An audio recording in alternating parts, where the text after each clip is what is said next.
Bonjour à tous. Pas de problème, Jan. I'm English after all, so, but, hey, whatevers. We're finally live. I'm so sorry for the delay, but, I just cooked a really good chili and I just didn't want to spoil it by rushing it and, oh well, we're here now, so it's, good to be live at last, so, yeah.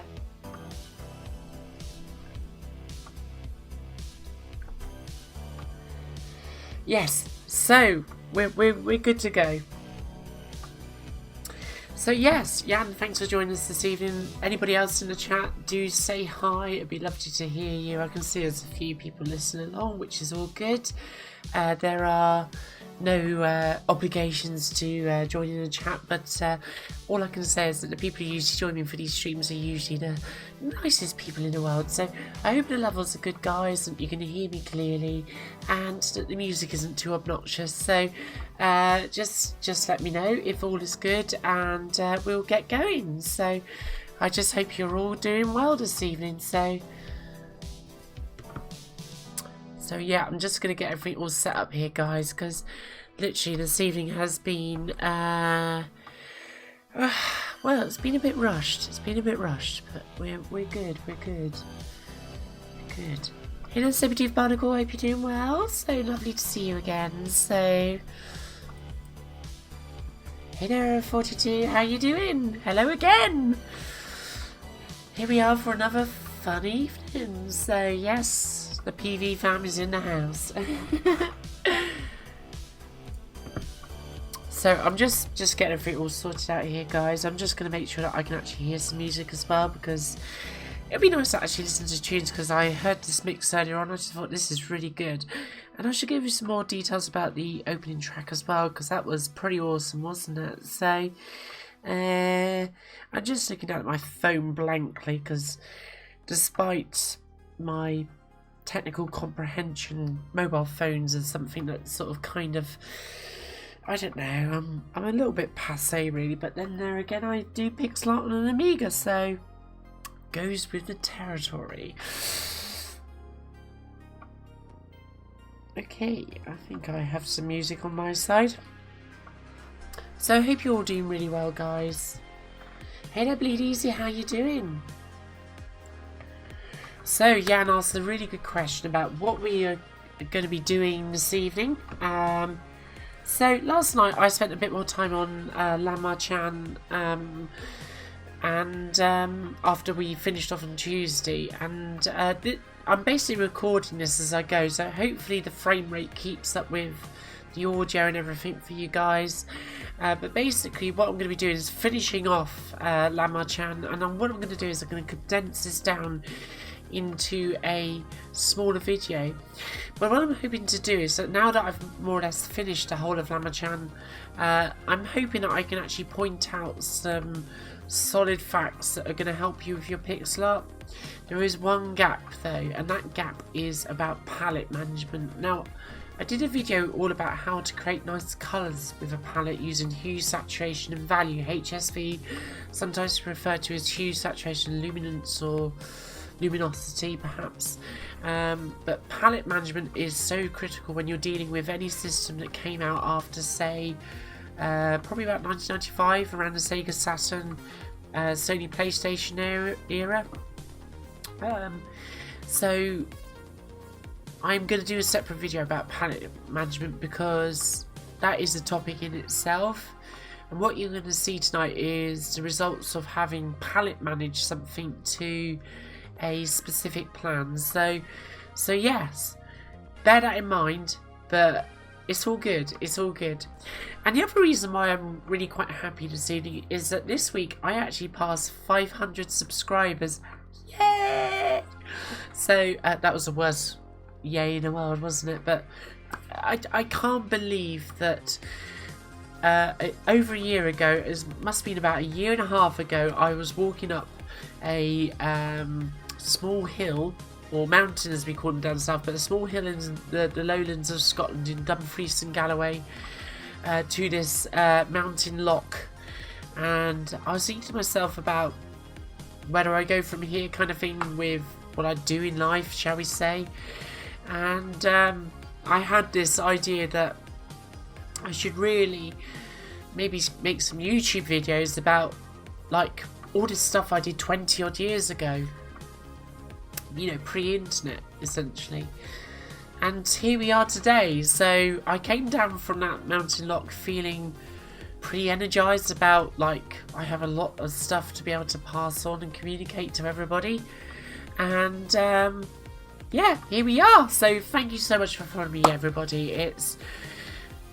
To be honest with you, if there was 10 people following me, I would still put out the streams and the videos, because I would think, well, apart from myself and my mum, that's 8 people that really like what I do, or at least tolerate me enough to watch me. So the fact that there were like 500 or so people following me, never imagined that. So thank you so much. It's a delight and a pleasure to always share whatever it is that is in my head and in my hand, because, well, I was just about to pick up my Amiga mouse, but it seems to have gone for a little walk. Bear with me a moment. So, as you know, on this channel, we don't use emulation unless necessary. Although my SNES Classic is technically emulation, isn't it? But my Super Nintendo that's up in the loft is very much a... I think the only cartridge I've got left for it is Super Mario All-Stars, so I will eventually dig it out one day, but, you know, it's, yeah. Otherwise, it's all about the real hardware, guys. So thank you so much for the follows. It's a pleasure, and I really enjoy all of the conversations that we have. So yes, it's all good. So as you can see, I'm in a pretty buoyant mood this evening. So let's just make sure Hey there, Kev. How you doing? Hey, Try to Wave Sword. Hope you're all well. So, thanks, Kev. You're awesome for always spreading that positivity. I hope I can only add to that positivity. So, I hope the stream is going to keep up, guys, because I am recording the actual output of the stream, and I'm aware that may affect the playback rate or the synchronization, but I will do my best to switch us over onto the pure video stream shortly. But I just wanted to extend a personal thank you to all you guys. So you're looking through to the palette info, try to website. I will do my best. I will explain it from a palette perspective on the Amiga, because every system, pretty much before the Saturn and the PlayStation, are going to have specific limitations to it. So Mega Drive, stroke Genesis, 16 colours per playfield. Amiga, depends on which Amiga you have. Super Nintendo is something that I still struggle to get my head around, but it's very similar to the Mega Drive in that respect. But I will hopefully guide you as best as I can on the Amiga front, and I'm going to do a particular video on palettes on Super Nintendo. So all good. So yes, I hope the audio levels are good, guys. Do let me know, and we'll get cracking, because I don't want to be because I won't actually see OBS when I'm doing this, because I'm going to switch over to full screen on the Amiga. So yeah, I hope you guys have had a good week. Those of us in the UK, we have a bank holiday coming up next Monday, so it's going to be Monday. So that's awesome. So shame we can't do what the French do, take a bank holiday on the Tuesday and faire le pont on the Monday. So but never mind, eh? So you can't have it all. So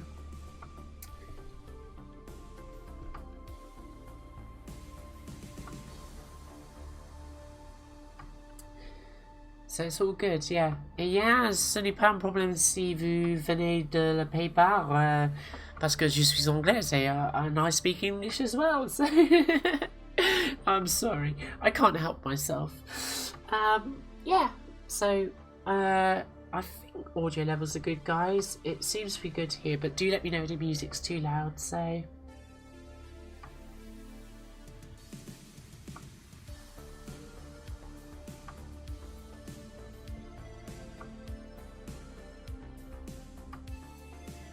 just trying to get music on my end here. So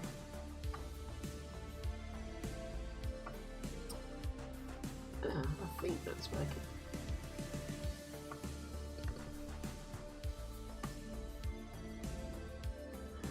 My iPhone has decided to not play any music at all. Lovely.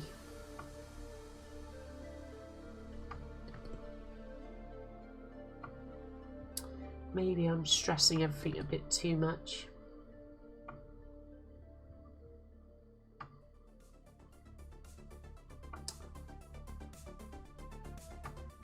It looks like Dropbox has crashed on my phone, so where do you get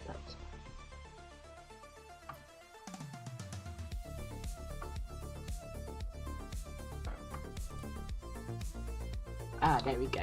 Real good. Lovely. Okay, so right, let's do this, folks. So let me just switch you over.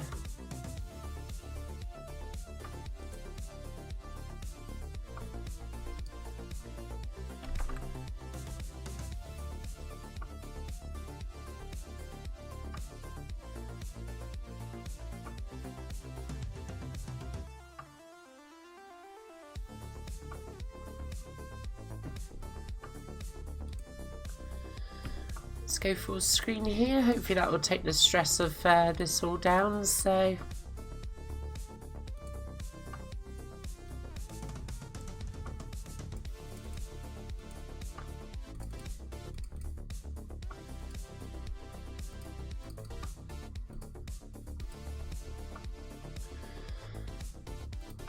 there we go. It's in the middle now, hopefully. Do let me know if everything's alright, guys. I haven't seen a new message for a little while, so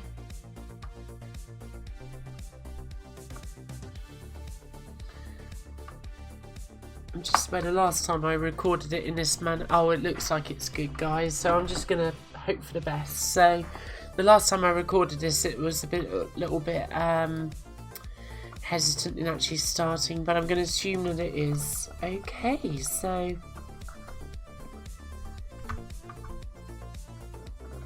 right, so let's get the overscan sorted out to start with on the Amiga. I saved my screen settings as a preset because when I switch between using my portable television and LCD screen, it means that I have to adjust the overscan every time. But thankfully Amiga OS 2 supports a really nice underutilized saving of preferences in like preset files, so and voila, there we go. All good and nice, awesome, great. So thanks for confirming, guys. Let's open up Llama-chan. So I just think there's a bit of a lag on my phone. I think what happened is that Dropbox crashed and it just messed up my phone. So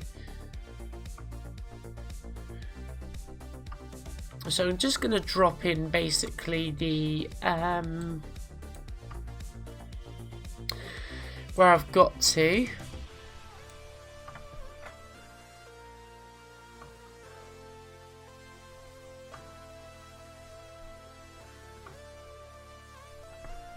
Okay, so what you can see here now is a completely coloured in version of Llama. So if I also load in, and I'm going to have to, oh no, it's already preset to the folder, that's nice. Let's go with the attack outline final. Excellent. So I made a few little tweaks to this after the last stream. So what you'll notice is, if you look at the left fist here, you'll notice that I've actually changed that. So a little bit more. So now I've got the hands, or the fingers rather, a little bit more spread. So that's good. Really happy with that. Obviously the big difference is that I've actually coloured this in. So that obviously makes a massive difference to this straight away. So let's talk about palette management to start with, because let's get the elephant out of the room. So this is all part of a game introduction sequence. We're going to have multiple animations, hopefully all strung together nice and smoothly, and it will make up basically, you know, what the Amiga can actually do in terms of animation capability. Because like for example, about know, maybe 6 months ago, maybe a bit more. And I found this very funny, but give or take all of the language. But James Rolfe's AVGN character did the CD32 video with also the CD TV game The Town with No Name.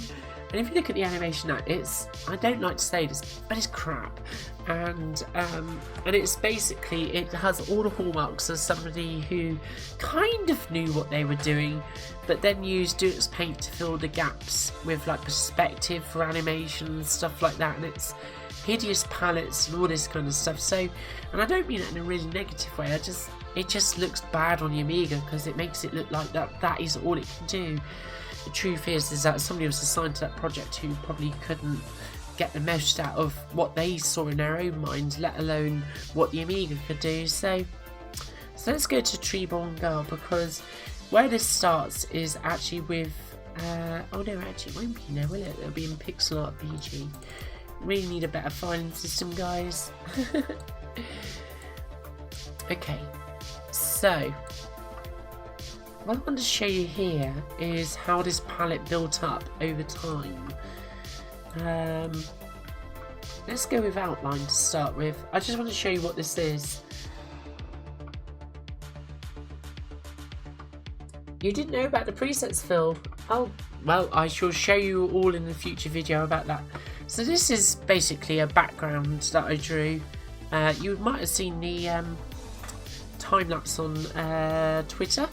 But it has all of this. But basically, this is the outline I drew. And this, if I now open up another copy of Dulux Paint 4, I'll show you how the palette started, because there is this thing which you see on the internet about downloading palettes, and there are some really nice palettes out there, but unless you know quite what those colours are going to be applied to, it can be hard to transfer those nice colours into your own design. So I always start with 4 colours. Why do I start with 4 colours? Right, one, you need a background colour, one which you're going to need, and generally speaking, once you actually convert this into a graphic that's going to be used in particularly an Amiga game, but this applies actually to other systems as well, that's going to be black, because if you don't make that black, what you're going to have is this, as you can see on the screen capture here, this sort of beige outline around everything. And what that is basically the overscan, which you ordinarily don't see very clearly on the television showing through. When you see things like Mega Drive emulation, you will see things such as borders around the outside of the screen, like it might be a pale yellow, it might be a bright pink, it could be all sorts of colours. And the reason for that is that basically the Mega Drive is hiding the overscan enough so that on the television you don't actually see what colour 0 essentially is. Now that's a grossly simplified explanation of why Mega Drive generally has borders, but the same thing applies to the Amiga. It's a little bit more nuanced than the Super Nintendo, but I'm going to go into that in a separate video. But essentially, colour 0 is going to be black. Because if you don't make it black, I'm just going to show you what happens when I make this black. If I just copy this a minute, you can see how those beige borders have now disappeared. So basically, always count on your colour 0 being black. But whilst we're sketching, we can make it something else so that we can actually see what we're doing. Secondly, I have black. Black because I want to see the Dulux Paint user interface. Basically, without black, you're not going to be able to see what the tools are and so forth. White because, well, it's the third colour that I have spare. Don't technically need it. It's there. I'm quite happy with it. It makes the Dulux Paint 4 interface look nice, but generally speaking, you don't need more than 3 colours to do this. And I have the 4th colour, which I've set as my sketch outline in this case, to basically be the colour that I sketch with, essentially. And what this means is that I can then use the black in colour register 1, so the second colour that you see on the screen, to be the one that I ink over the top with. That's very helpful when it comes to stencils. So hopefully that makes some sense. If you're not sure what stencils are, do check out my video on stencils and how Dulux Paint actually in effect has something that resembles layers. It's just that with stencils you can very easily pick a colour to erase. So I can do my sketch in a blue, and I can basically go over the top in the black, affect the outline or get closer to the outline that I want, and then I can just erase all of the blue at a click of a button. So that's kind of what's going on there. Now let's load in some other pictures from this. So if we go to 1A, let's see what we've got here. So we're going up to 16 colours now. So I do distinctly remember, I don't remember saving very often with this, which goes to show how reliable my Amiga 600 generally is. So what's the first colour? Basically it's just a beige, but counting it becoming black when you finish your production trying to wave sod. So basically it's going to hide these beige outlines that you've got around this picture. It'll become more apparent on this one actually. So if I basically copy this to here, you can see how that beige part of the palette has completely disappeared and has hidden what would otherwise be overscan. That's hidden by your CRT television, for example. But of course, obviously drawing on black is quite contrasty, you know, and I find it easier to just go in a sort of a slightly neutral beige or something like that. So that's what works for me. So that's why I tend to sort of put this around about sort of somewhere about here, just because it's a fairly neutral but not too bright colour to work against. So this only really matters if you're doing graphics with the intention of showing them on the original hardware, I guess, but it just gets rid of those overscan parts, shall we say, when you set that colour 0 to black. But you've kind of got to ignore colour 0, I think, really, I suppose is what I'm trying to say, because you know it's going to change to probably black. So I hope that makes some sense. But essentially with the rest of the palette now, unfortunately I've jumped quite a bit with my outline to my first save, but what I've essentially done is built up the colour palette bit by bit. So I'd have probably started with the green and then perhaps an orange for the sky. I might have only just incremented to 8 colours perhaps. I would have split out the sky to get some nice compatible tones. So here we can see that I've basically got the pink merged nicely into this sort of lilac colour into the orange. And so basically I'm just building that palette as I go to find compatible shades. And then when I run out of those shades, that's when I increase the colour. So then I take up 16 colours. So the key thing with the Amiga is basically ignoring dual playfield modes. You're best off basically reserving the first 16 colours to the background art. There's a very good reason for this. Basically because on OCS and ECS Amigas, oh, I'm losing my voice. Oh, I don't know where it's gone. You've got it, you think, trying to answer. Don't worry, I'm going to explain this properly in a palette video. But basically, the first 16 colours for background, the second 16 colours are for your sprites. Now, the Amiga was designed to use the blitter, basically to take the place of sprites, really. So the sprites are quite limited on the Amiga, but basically they take their 16 colours in total from the second half of the 32 colour registers. So if you have a 32 colour screen, the sprites will take their colours from the second batch of 16 colours starting at colour register 17. I don't think I'm explaining this well, guys. I'm doing this off the top of my head and off the cuff. But essentially, if I increase...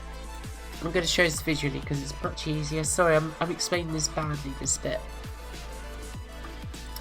So let's take this to 32 colours. So this is an Amiga 600, so it's ECS, but the same as an Amiga 500 in most respects. So I've got my extra 16 colours there. Now notice what happens to the mouse pointer as I change colour registers 17 through 21, I guess. 17, 18, 19, sorry, 17 through 20. So I'm just going to make this white. No overall change yet, or yellow. Not much change, but you'll notice the centre point of the crosshair has become white. Now let's change this, and we'll make this white as well. Not much change yet. Okay, what about this colour here, we'll make that white. Still not changing much. Okay, maybe Dulux Paint's doing something very clever. Okay, that's a really good demonstration where it doesn't change at all. Dulux Paint, you crafty so-and-so. What are you doing?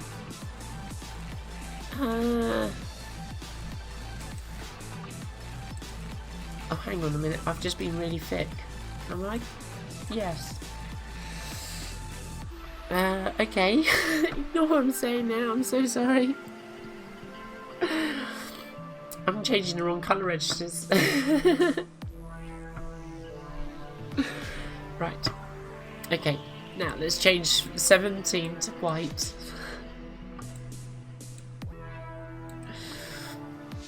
Now you might notice the mouse pointer isn't changed whilst I'm over the palette. Now I'm not going to say anything yet because generally speaking I understand how Dulux Paint works. But I don't want to say anything because I've jinxed it already once there, so I'm just making these all white. And I want to show you what effect this has on the mouse pointer. Right, do you notice the mouse pointer is all white now? It's finally doing what I said it would do, so the reason for this is that the mouse pointer on OCS/ECS Amigas, and I think also possibly AGA, I'm not aware that Workbench or Amiga S3 does anything funky with the remapping of the starting point of the pointer registers or the sprite 0 registers, but basically palette registers 17 through 20 on the Amiga with OCS and ECS are the first sprite on the screen, and that happens to be the mouse pointer. So basically, in a very convoluted way, that's why you want to keep palette registers 17 through 31, or basically the second half of a 32 colour screen, the last 16 colours. You want to make those for your sprites, basically, is what I wanted to say, because it keeps them completely separate. Although you will find you will cross that boundary, and that will come with experience. So, oh, sorry, Trident Wave Sod. I just obviously was thinking I used more colours than were in the palette, so I just be being thick. I'm sorry. So this is a problem when I try and explain things on a live stream. I just get my wires all crossed. But hopefully what you'll see is that as these pictures progress, I've enhanced the palette. You can see that basically the last 3 colours here are now in use. But the crucial thing is to build the palette bit by bit to suit what you're drawing and try and keep it to the first 16 colours. And then you'll rework the palette and so forth to suit. I think there's an example of this in here. Hopefully I can find it. That might actually be a good example. So you see how the colours change there? Let's go back to 1C. I know we went on 1C before, but so if you look at the very last 2 colours here, they are certain shades, shall we say, which I was using. But by the time I got to almost finishing this piece, I basically had reworked that quite significantly, moved the colours around and got to where I needed to be. So yeah.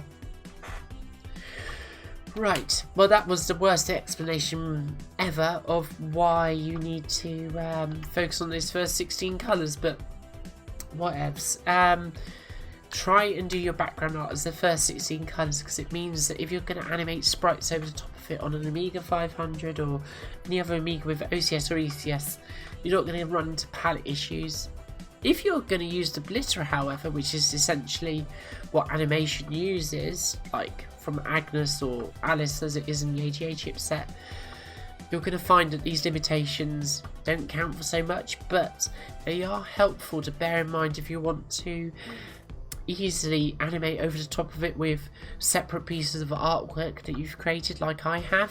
It's the idea with the piece of Lama-chan when they're in the Nekogem state, is to be able to easily use a stencil so that that character can animate over the top rather simply. So yeah, that's why I tried to enforce a fairly rigid 16 colours of the background, 16 colours of the character art, but with experience you'll transgress those boundaries. So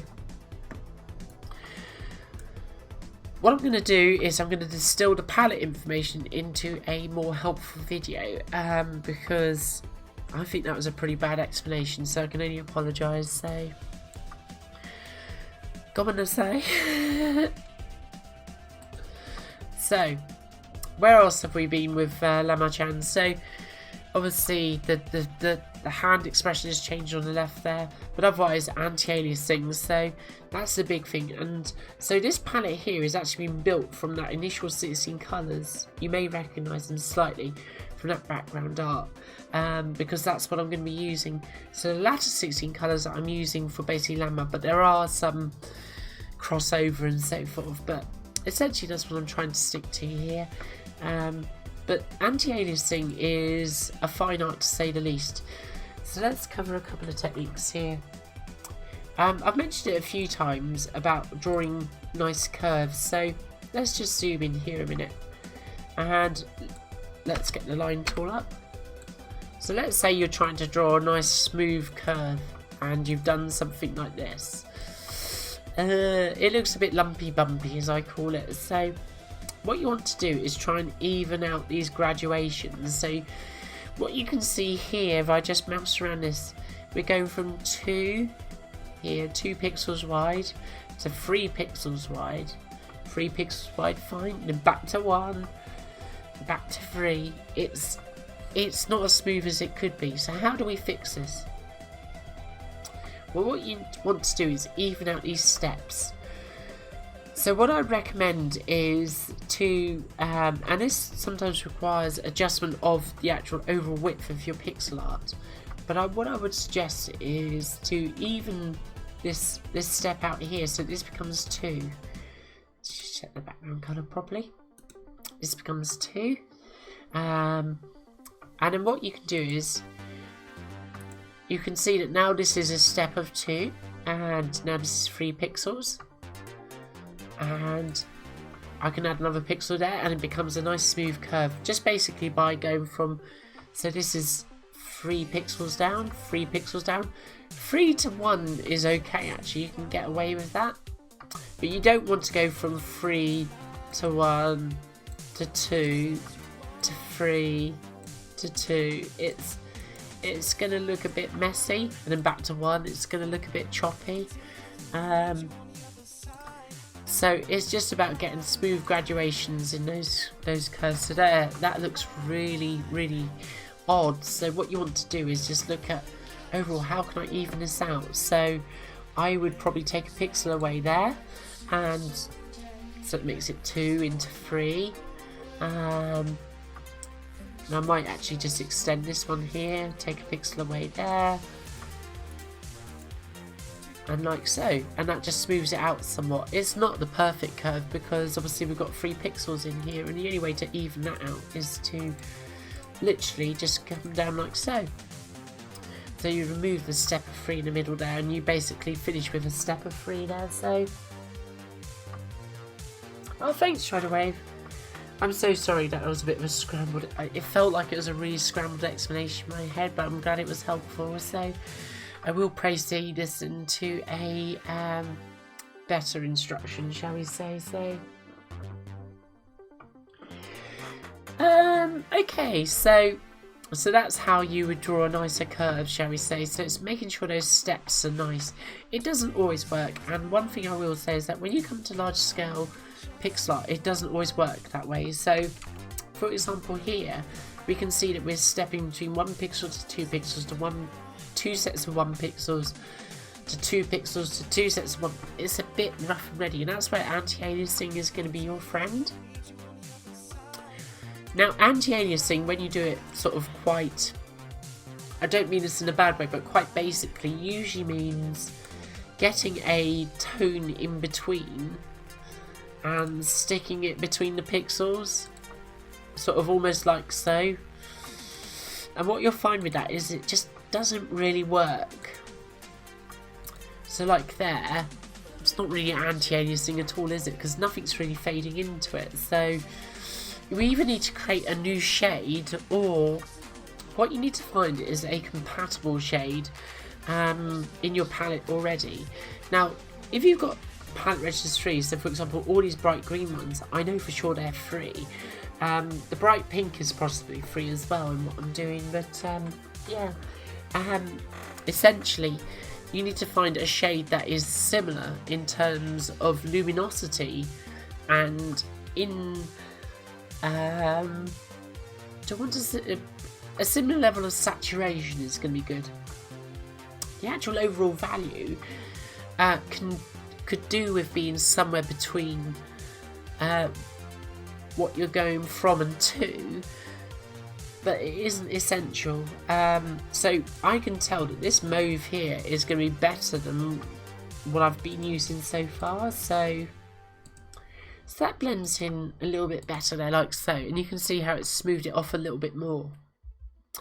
But actually I've got this almost like red brick colour here, and I know that that's going to go a bit better there. So essentially when you learn to anti-alias, it pays to just experiment a little bit. So how am I going to smooth off these ridges on the inside? Well, I need to look at my palette to see what I've got, and I'm going to suggest that this biscuity colour here is actually nope, it's too bright, so take that back. So really what this should emphasise is that you need to play around with this, and sometimes actually putting two pixels adjacent to each other where you're softening can work quite nicely. So let's go here, so you can see how that's softened that edge already. So that's quite an improvement already. And then I need to find another compatible tone to sort of make this work a bit. So sometimes you can bring in sort of like a grey perhaps, but it stands out too much against the red here. So this might be where your mauve comes in. And the best way to see whether this is working is to look on the left hand side. I can tell straight away that doesn't work, so we'll scrap that idea. But there are going to be just some things that you just cannot anti-alias perfectly without creating new colours. It's just the way it goes. Sometimes what works quite nicely is to, and this is available in DualX Paint 4, is just to turn on the anti-alias command, just to see how DualX Paint will do it. Now it tends to do it very, very heavy-handed, but if you observe what pixels it actually places down when it does the anti-aliasing, it can sometimes illuminate you how best to anti-alias, and I'm pleased to say it's suggesting very similar things to what I've just suggested to you, so using that brick red colour.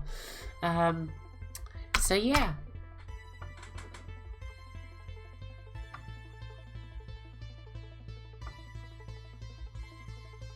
Indeed, it's in the pull down menu, yeah, so what does that make of the same line? Hopefully I've just demonstrated it, so let's just show that. So so what I'll do, Jan, is if I draw in some red, let's just do this over here. So I'm going to try and do this as similarly as possible. Why is that in white? Oh,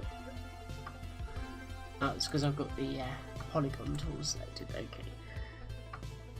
Let's see if I can get this line as... There you go. That's the same line. So what I'm now going to do is I'm just going to fill this wedge in here. And likewise, I'm just going to fill in this wedge here.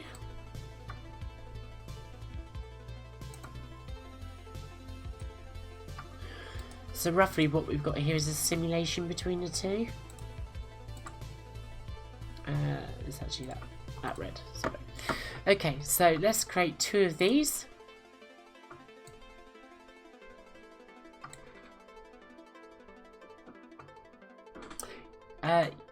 well, what I'm about to say, Jan, is going to corroborate what you've just said. So what I did was use this brick red colour,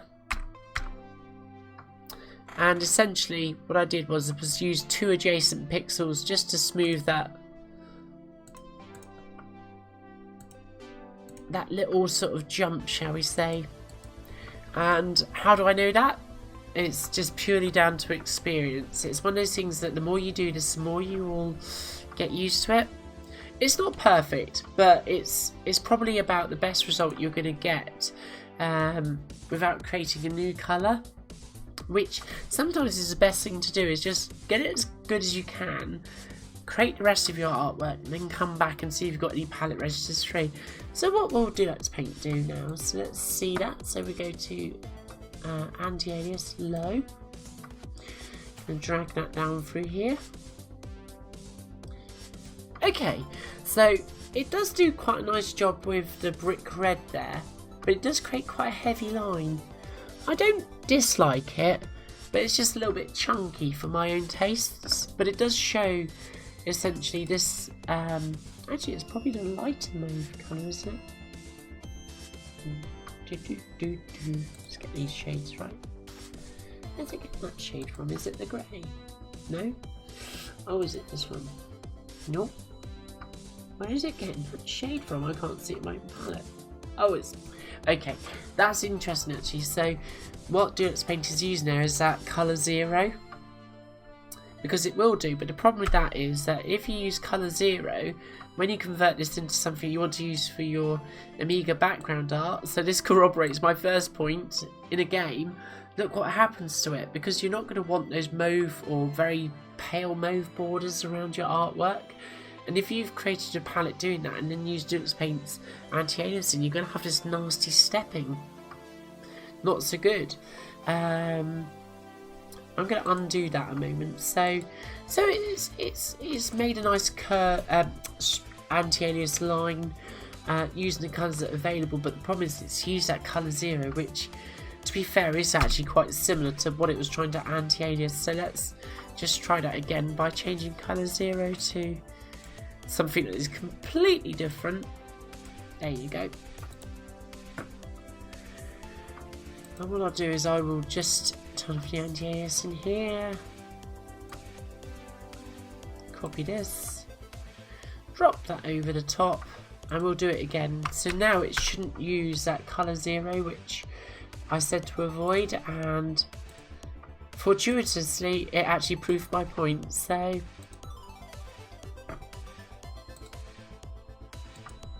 okay, there we go. Like so. Now let's turn on the anti-aliasing again. Let's see what Deluxe Paint makes of it now. So we're going to make sure we've got black line.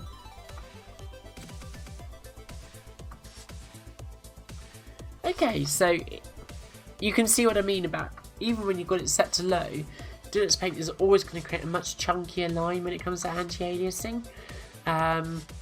So it's up to you which you prefer. That doesn't mean to say that it doesn't have its purposes. It does have its purposes, but it does create a somewhat thick outline with the palette colours available.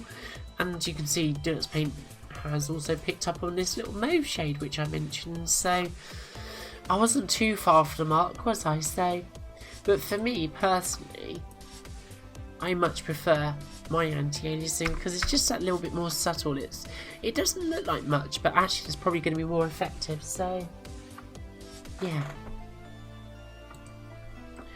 So hopefully that is helpful, and when you zoom out it becomes more apparent. So now obviously we do have this dark grey here, so it does stand out a little bit against that, but I might be able to soften that with a little bit of the mauve. So let's see what we can do. And the thing with anti-aliasing, sometimes it isn't about making things smooth, it's more about the illusion of making something smooth. So it's a matter of taste sometimes, to be honest with you. The only thing I can say is by putting that mauve in it, it does look a little bit strong. So I'm going to leave it out for now. You know, it's putting a bit of a halo around everything. So obviously, should I create a sort of, let's just say I create another little red here, and let's say so this is a brick red I'm actually using, I believe. Let's just check. No, it's actually this one. So actually that probably is a little bit too luminous. Let's just come back a moment. Let's copy this and pop it in there.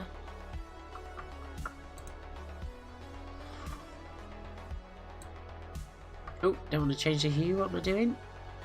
Oopsie daisy. So if I just bring up the value just a shade,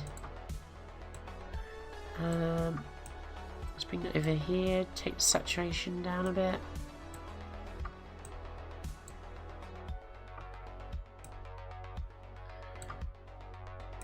Okay. Value needs to come down a bit more.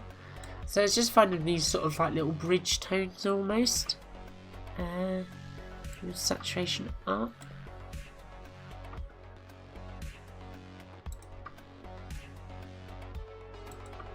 Yeah, somewhere around those brownish tones is going to be about right.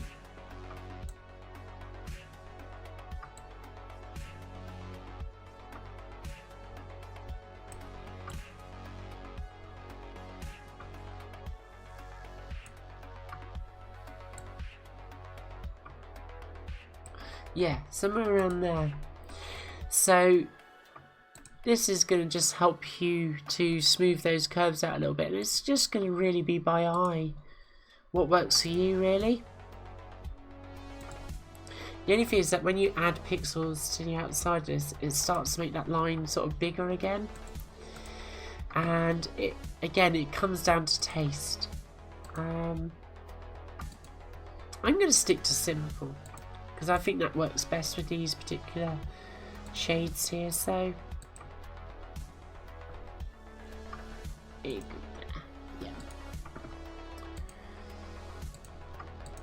Okay, yeah. Hey there, Amigans. Hey there, yeah. Amiga Workbench, hope you're well. So the black line was already there. I don't know that that is the case, Jan, actually. I think Duets Paint just paints right over the top regardless.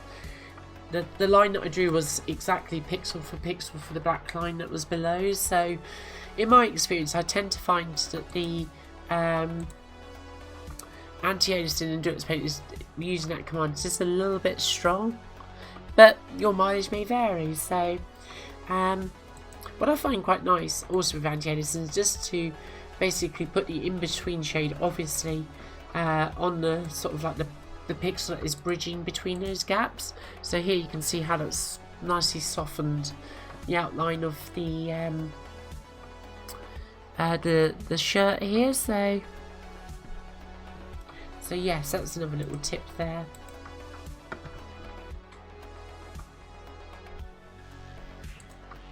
But anti-aliasing is something that you're only really going to sort of know from giving it a go and finding that it doesn't always quite pan out as you expect it to. But as you get a little bit more experience with it, you'll find that you're making sort of better judgments about what works and so forth. So yeah, there's no absolute definite this is how you anti-alias. It's just going to be from experience of just trying to do it yourself.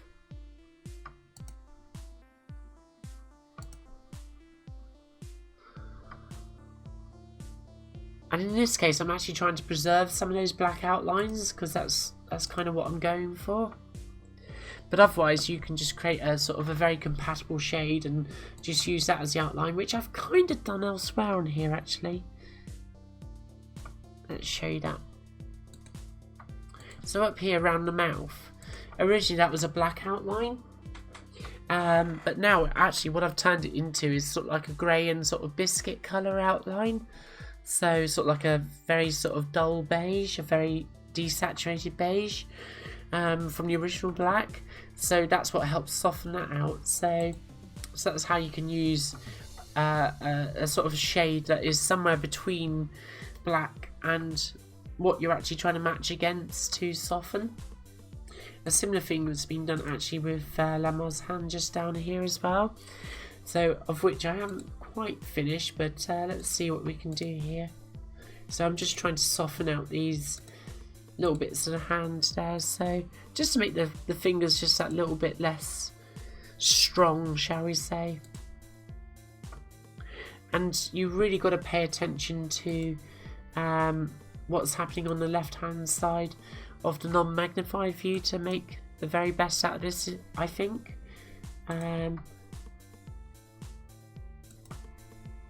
Otherwise it can start looking a bit difficult to see where the differences are and what you're doing if you just purely focus on that magnified view. So here you can see that I am actually using the odd little shade that's come from the first 16 colours as well. That's quite okay, you're allowed to break the rules, so...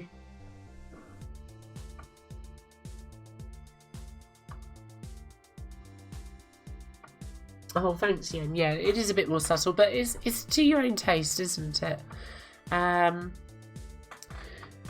You know, and what I'm doing is just my own style. What you've got to find is what style works for you, and you may find actually those chunky outlines work really well for you. And a good example of actually where those chunkier outlines in anti-aliasing work is Super Street Fighter 2.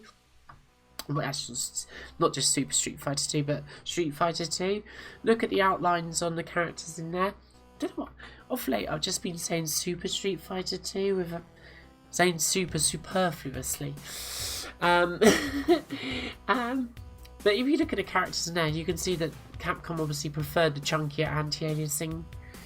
Hey Rob, how you doing?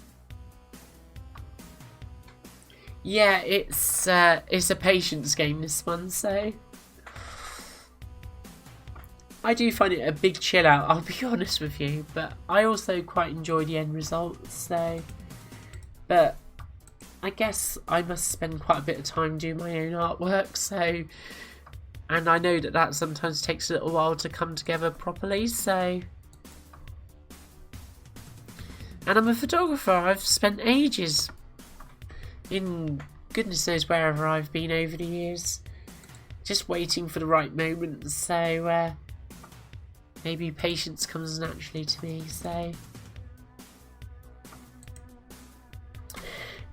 Also, because I'm going to be animating this Lama-chan, I've not gone out my way to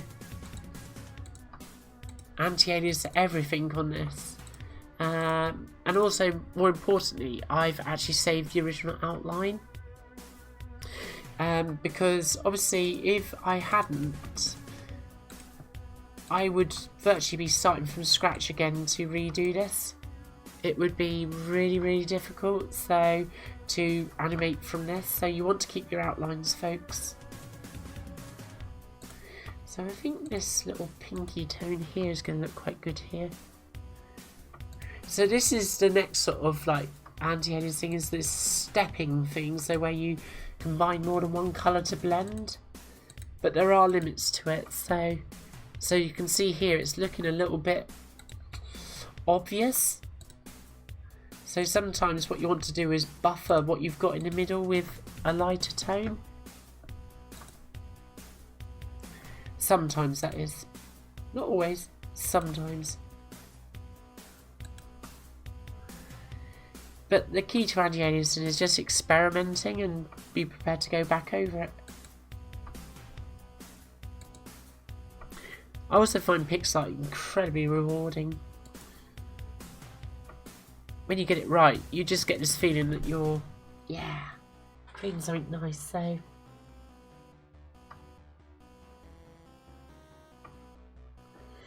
Hey Auntie, how you doing? Hope you're doing well. I loved seeing you the other... Oh, well, actually, I think Neil released a video this today, wasn't it? But I was watching the Silicon Graphics workstation video that went out last week, because I'm a patron of Retro Man Cave. But it's lovely to hear you talking about the Octane and so forth. So But yeah, 1 pixel makes all the difference with pixel art, and that's what I find so rewarding. So unfortunately you can't see my reactions on this video because I'm recording this to condense this down into a actual video that you can follow with proper narration, not my off the cuff thoughts, which are a bit frazzled tonight. But a single pixel makes so much difference with pixel art, and I find that so immensely rewarding. But you know, I'm somebody who will sit in the rain for 2 or 3 hours waiting for the right moment to take a picture, so I'm a bit peculiar in that regard, I guess. So, but yeah, it's one of those things that's going to come with experience, guys, so don't dismiss it out of hands.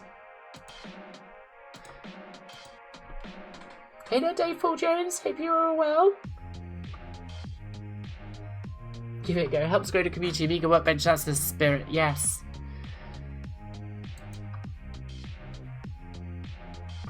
Isn't it amazing? I tell you what I find really curious.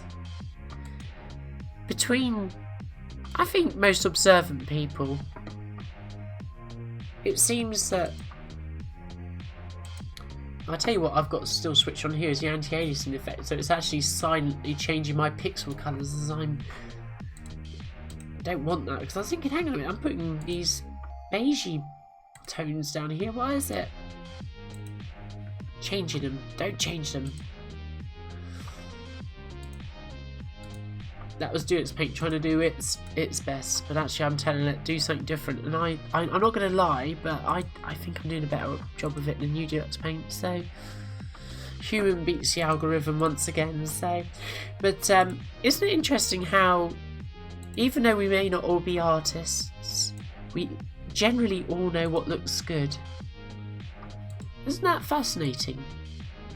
I guess the idea is that most of us have an appreciation of what is good style,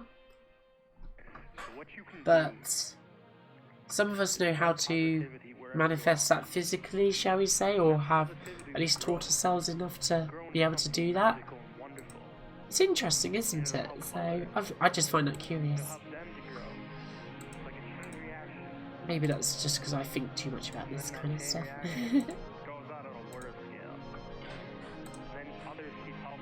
So let's just see what the pinks do there. Yeah, it's just a bit heavy-handed, that, so I'm going to tone it down. So. I could also use this little biscuity tone here. So. No. I shan't, because it looks a bit naff.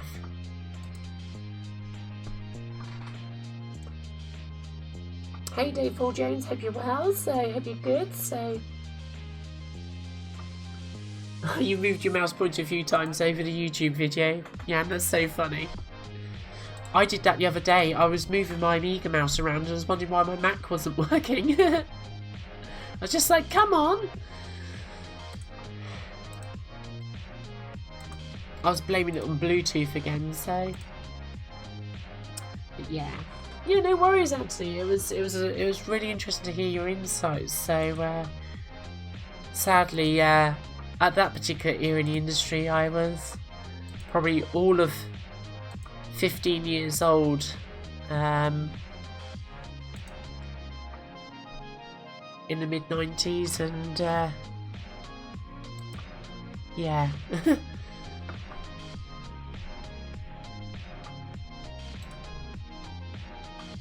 All acne in spots, I think would be the way I'd describe it, so yeah, it's not going to work there. Now some of these lines I may actually stylistically choose to leave just as black outlines,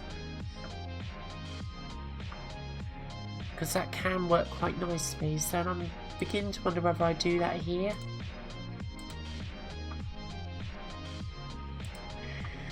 C'est possible.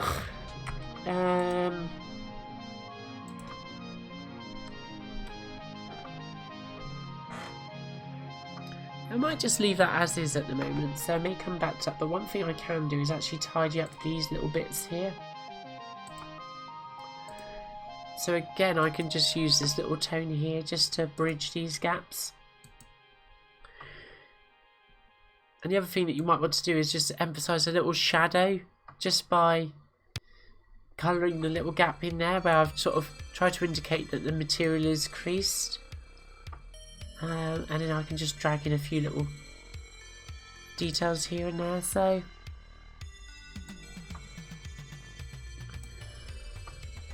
like so. Maybe pop that there and put the wrong red. Let's go back here. And then soften again like so. Just want to take the edge off of that if possible. Yeah, that works for me. The N key is always going to be your friend in Deluxe Paint because it's going to allow you to shift your magnified view to whatever your mouse is over. So press the N key, it will move you wherever the mouse is over. Do you normally do differing after the outlines, or does it apply to anime? It's a good question, Todd. So differing, generally speaking, at the moment for this kind of artwork, I will tend not to diver this. So if you're meaning sort of like to get sort of more shades, shall we say, I don't tend to diver this kind of artwork unless I'm working in monochrome. Just purely because it just presents a lot of difficulties, particularly with anti-aliasing. It's one of those things that becomes more apparent, particularly if you're just using four colours. It kind of all mashes together. The low resolution just doesn't have that fidelity that you get on paper, where obviously manga artists will stipple the paper with like exact particular patterns. It's got a particular name that's escaped my mind right now, but they've got, you know, that paper and pen and precision to hand has that granular detail. Low res screens, it's very hard to use divered tones with anti-aliasing and all the rest of it, so I tend to stick to solid colours that are anti-aliased on the edges. But what I will always do is that when I've got the main pose sorted out, I always save that as basically like essentially an outline, a 2-colour outline, no anti-aliasing, nothing, just bare minimum, because to animate from this would be so difficult. And the other thing is you can also choose how you animate this.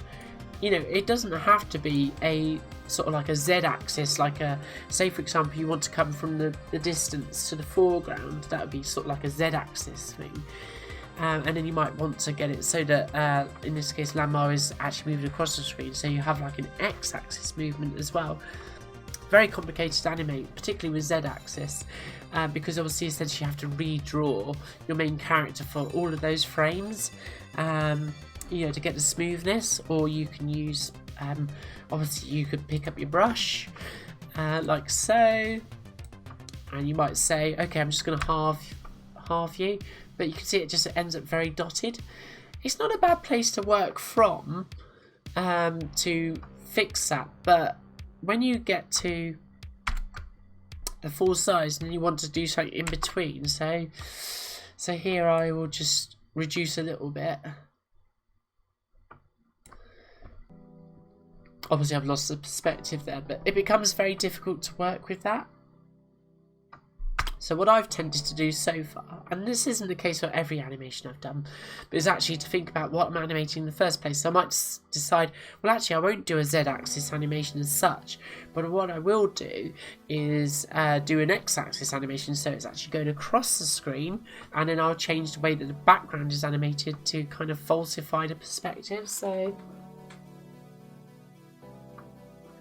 you're good. Great, Davy Jones. That's awesome. I'm glad you're well. So, yeah, so nice to see so many nice people here again. So, thank you so much for joining me. It's a bit of a late start this evening, but, yeah, I just found that dinner was, well, taking a lot longer to cook. So, yeah, that's how that's done. I'm just going to take a quick comfort break, guys, and I shall be right back. So, hold your seats. It's all going on.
There we go.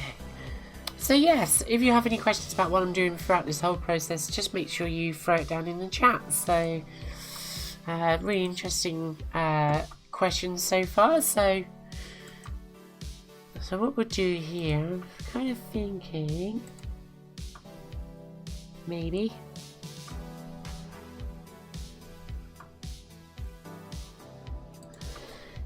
Baby. Let's just see.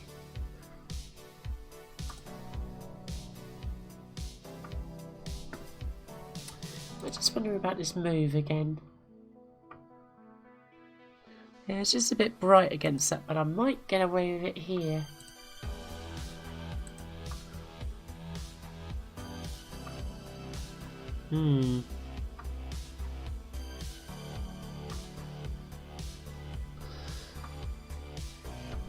No, how's that looking?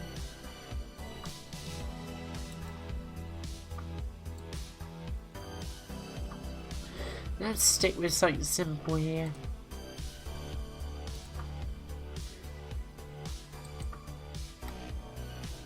Okay, that's good. Yeah, good, Jan. Yeah, sorry, I just had to take a little comfort break, so... So now we just basically want to get the belt anti-alias, and this is quite a simple one. You just want to use that in-between tone just on the edge there, so...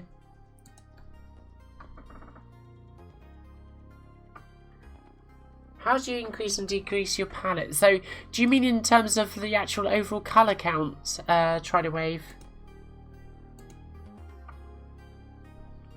I'm going to have to start calling you Tony, Wave, sorry. I'm not good with using aliases for names. Says the Pixel Vixen.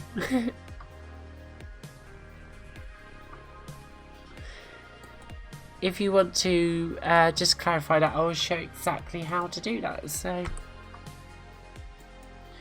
albeit that I can't actually, apart from going into ham mode on my Amiga, increase the colours any further, or extra half break for that matter. I can't go any further with the colours as it stands on here, but I can show you how it's done nonetheless. Let's just zoom out a bit here. You can see how effective these in-between tones can actually be, because you can do so much with them. Get the right colour and it can really work wonders. And actually this sort of brick red tone is just one of the Dual Paint default colours on the 32 colour palette that you get. So yeah. Oh, personal paint. Ah, okay. Right, let me just save this a moment. Now, personal paint has not worked on my Amiga 600 since I did a little piece with Doug the other week on 10-minute Amiga Retrocast. I'm not blaming Doug, obviously. But ever since I put personal paint 7.3 on here, my older version of 7.1 has not wanted to work. But I'll see if we can get it running.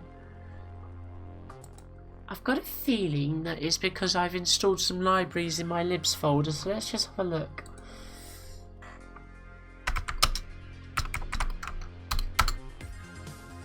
I'm really enjoying this playlist tonight, by the way, guys. I hope you are, so...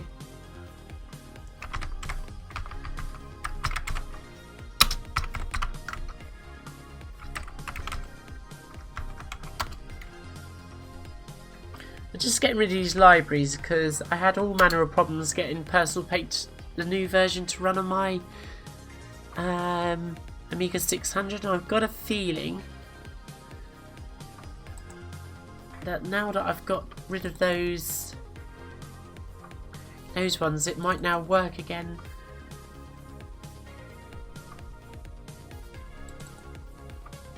Let's just see if this works again. I can show you live on screen, Tony. Hey there, Amiga dude, how you doing? It's great background music for working. Absolutely, isn't it? Just there, Phil. Yeah, absolutely. love it. 760 bytes of other memory.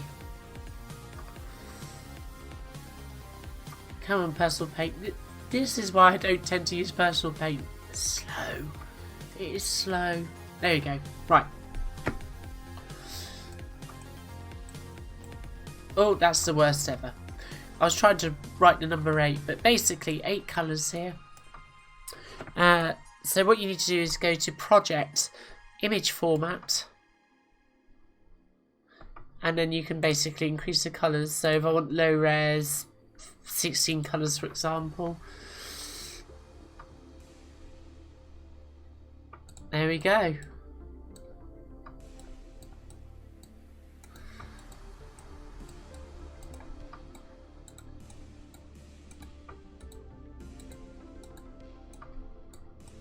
There you go, Tony. That's how you do that. There is actually one nice... just whilst I'm here in Personal Paint, I just want to show you something. So I'm just going to bring up a graphic that I drew at the start of this year. No, not in System. Docs, Graphics. Evangelion, Oscar Color, Final. This is one thing that's quite nice about Personal Paint, is the fact you can actually change the colour balance of a picture without having to change with the palette registers. So obviously this is another example of a palette that I built up over time to get it just about right. But the interesting thing with let's go, where is it again? Palette, adjust, that's the kitty. You can actually change the overall tinting of the picture. So I'm going to assume that colour is saturation in this instance. Indeed it is. So you can actually increase the saturation quite simply. It affects all the tones on the screen. Shame we can't reset it back to 0 easily, but okay, well, that'll do. But interestingly, you can change the overall sort of like overall predominant sort of hue. So I could decide, let's just see, could I make this more bluey green, I guess? So I could take the red out to some extent and maybe take out a bit more of the blue. Sorry, the green. Increase that. Maybe bring some more green. There, that's what I was looking for. So, just a little tip, folks. Before you redraw something in Deluxe Paint to sort of, I don't know, change something into a nighttime scene, you may find you might be able to use Personal Paint to get the same kind of effect. Does keep... I don't know what keep does. Is that the cancel button actually, so...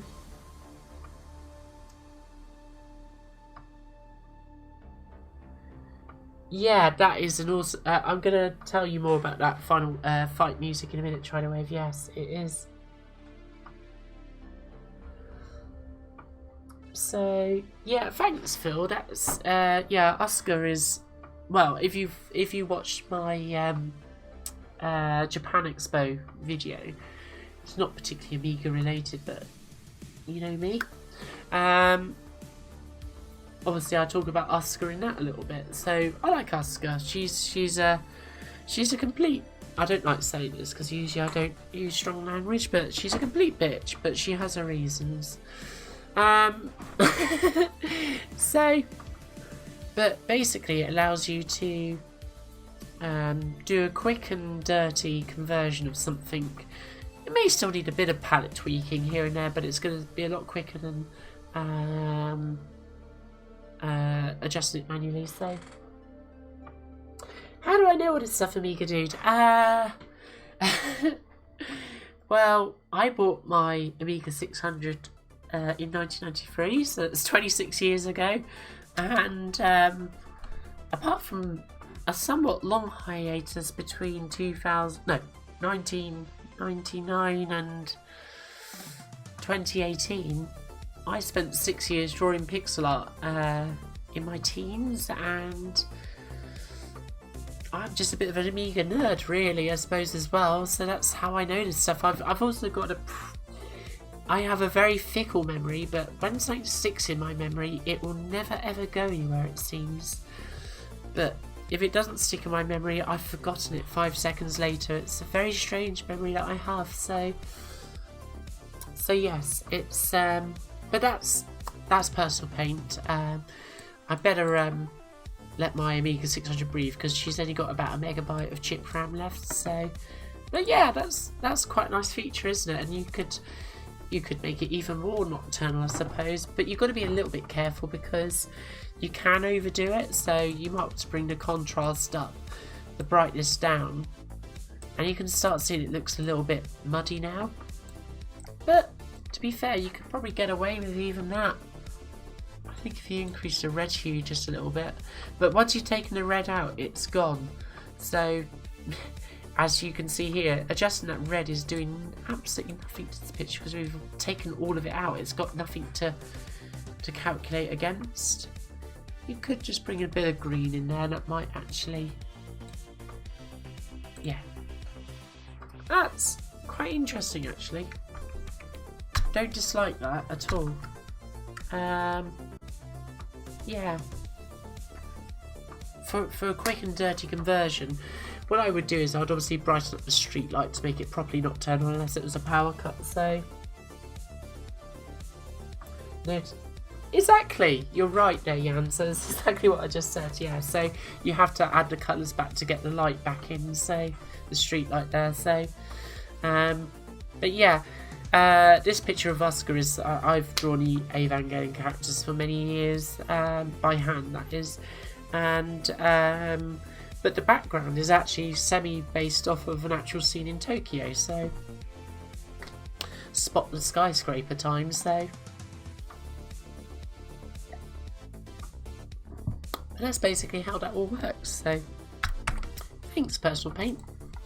You do have your uses, there's no doubt about it. So if you've not seen funky hair, I like that. If you've not seen Tenant Amiga Retrocast video on Personal Paint 7.3, do check it out.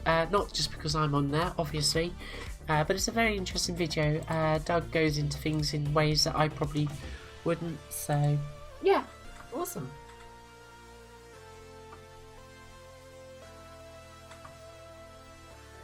When do you adjust it? Okay, I think Personal Paint does something rather strange with its toolbars. Trying to wave Zod. I believe it's using Amiga's copper to change the colours, not just on the vertical lines, but also on the horizontal lines. I think it does something a little bit special there, where basically the copper, getting into too many details here now, but the copper which sits inside of Agnes or Alice if you've got an AGA Amiga, can not just change the colour on a horizontal line, but it can also change it on a horizontal line. There are limitations to that though, and essentially it's what Ham uses.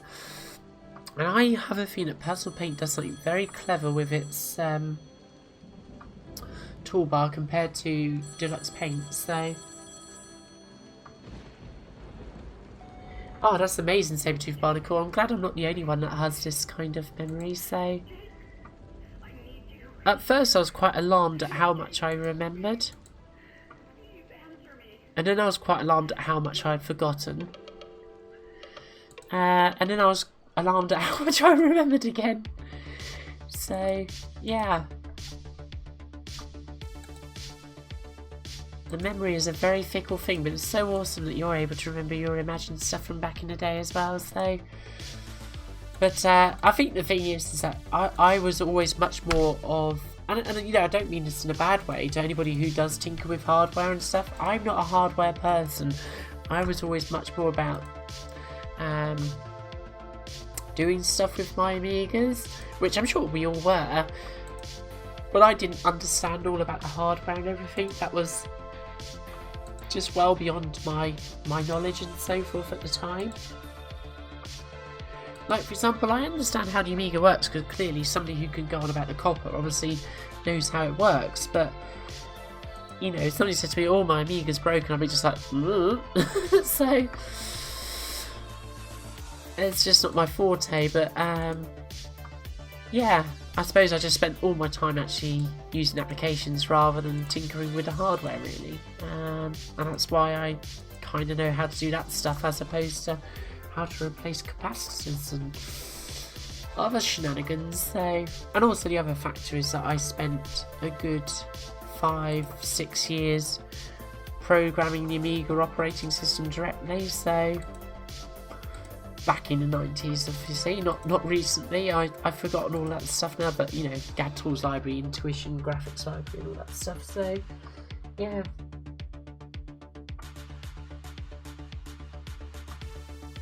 Wow, Amiga dude, hope you get up in time. So yeah, so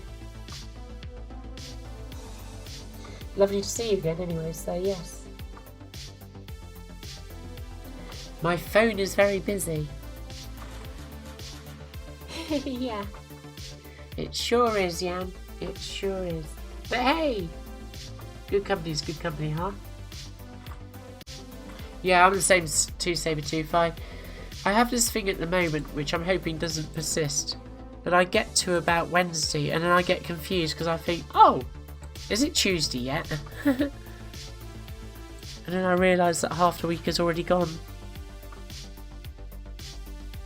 Which is quite a nice feeling, actually.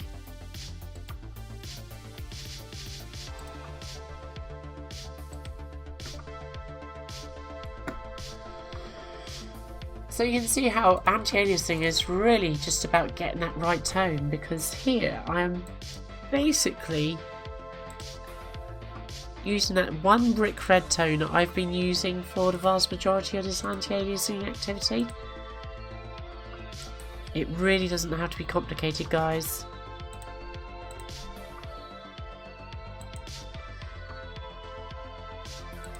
It really is just a matter of taste.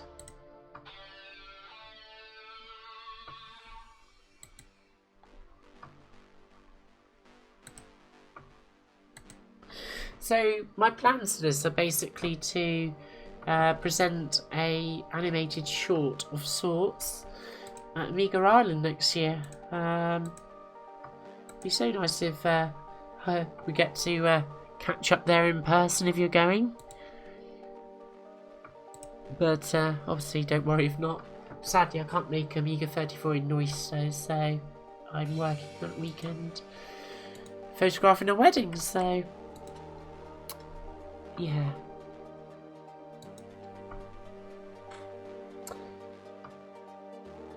Exactly, Phil. You can remember those C64 memory locations, so whereas I can't poke something into something. Oh, crash! So yeah. Hey again, Amiga Kickstart. How you doing? Yeah, I think generally speaking, I think most people do have similar memories in many regards. I think there is so much going on in modern life that it's sometimes it can get a little bit confusing. And I say that as somebody who doesn't really do social media apart from Twitter, but I only use it for obviously everything I do here. So, but to be fair, I don't really do much else outside of what I do here, so it's not like you're missing out on some hot gossip. Well, obviously outside of work, you know. Obviously I have a social life, but nobody needs to see that photographed, so. But this is my social life this evening, and I'm enjoying it with you guys. It's awesome. Can't really have time travel, absolutely, so it doesn't get any better. Oh well. At least I'll know how to use Deluxe Paint now, huh? So I'm really liking how Lama-chan's little I suppose it's a belt of sorts is looking there, so that's looking good.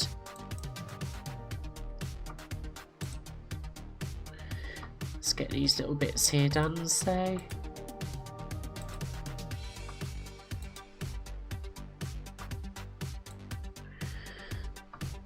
Now obviously I could embellish this even more by adding a sort of like a little thicker line here to suggest shadow, but I'm not going to do that tonight, so I'm just going to leave this pretty simple, to be honest with you, so...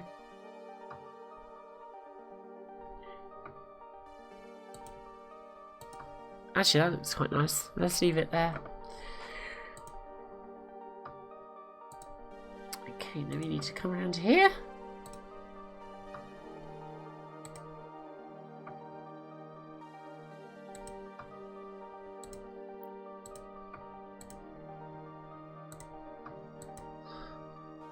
And I'm not going to literally anti-alias every single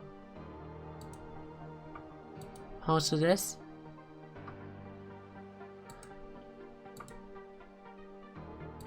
Just enough to get the impression of, so a nice, reasonably gentle curve, so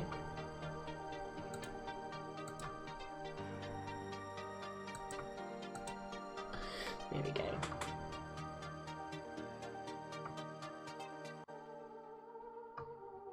Yeah, try to Zod. Me and you too. I don't own a television either. I think that's very wise advice there, guys.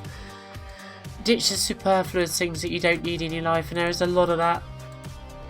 So for me, I don't own a television. I watch my DVDs and stuff like that.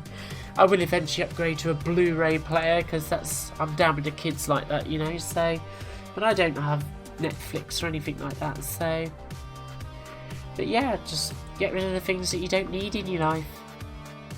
That makes for a much clearer mind. That's why I probably have the patience of doing this kind of stuff, I guess. I mean, like I say, I don't do Facebook, I don't do Instagram, although I really, with doing my pixel art going forwards, I really should, but I'm just so worried about I'll get drawn into something that I can't control, so... And we've got such a nice little community going here that I just feel like, well... Who says you have to be on all these things and doing all this stuff? I mean... If it's so great, why is everybody so stressed all the time, so...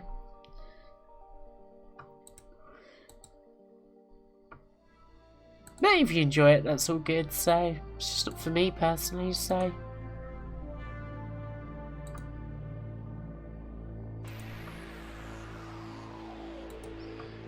But yeah, that's looking good. I wonder if I can come in here with... Yeah, these little in-between tones here are looking nice on here.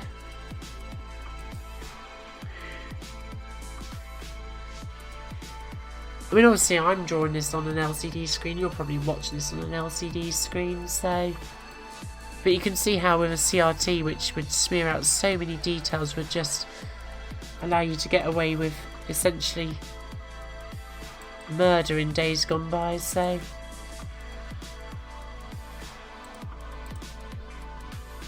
But the bonus is that by anti-aliasing on an LCD, it's going to look super, super hot on a CRT, so...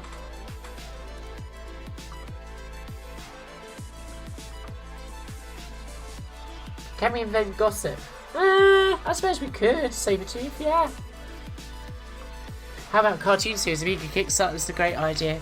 Well, the idea is that the animated short would be about 1.5 minutes or so. Various different bits and pieces telling a story and all the rest of it. Essentially, it's just going to be one big anim file, so yeah, it's going to be fun, so... Absolutely try to wave Zod. I'm very much in the creator side of things. I mean, don't get me wrong, I love watching stuff that, or reading stuff that other people have created and just going, oh wow, how cool is that? But then before long I've got my analytical mind back on again. I'm just thinking, how do they do that? And yeah, and then I basically end up creating again, which is cool fun, so... It is whatever floats your boat, Sabretooth, you're absolutely right. There are no right or wrongs. No right or wrongs in this world, so... The world has enough people telling it how to live its life. Just live your own life. Do whatever it is that you want to do, and... You know...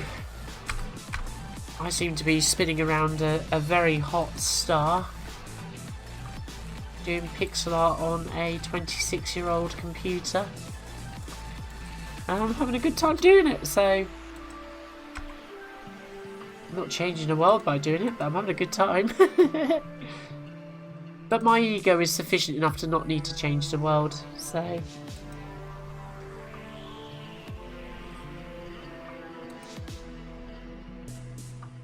Oh, where's my dark red gone? Oh, it's because I'm being thick. There's my dark red. Just a little crease in there. Yeah, social media is the devil, you're out there, try to say, hey Pixels, how you doing? So...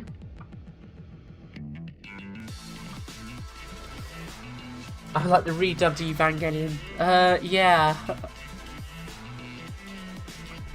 I've not watched the Netflix series because, as I just said, I don't have Netflix. I've still got the original DVDs, and whilst the original ADV English dub is not great, it's passable. I would describe it. So it's not as bad as, like, for example, because I'm doing Lanma Nibanoichi. There's no way I can listen to Landmar with the Viz dub on it, the American dub, shall we say. I can't stand it, so... And as dubs goes, it's quite good, but it's just because I'm used to listening to it in Japanese, I guess, so... It's what you're used to in that regard, so... Right, we're doing quite well here, so... If you need to put bad voice acting, Phil's your man. Awesome, Phil. Well, I will be in touch, so I look forward to having some bad dub on my animes. That would be so funny.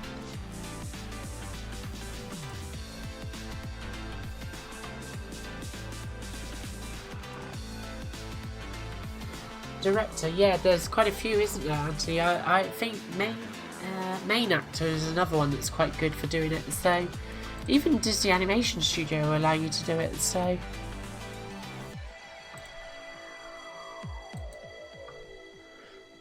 which is pretty cool, so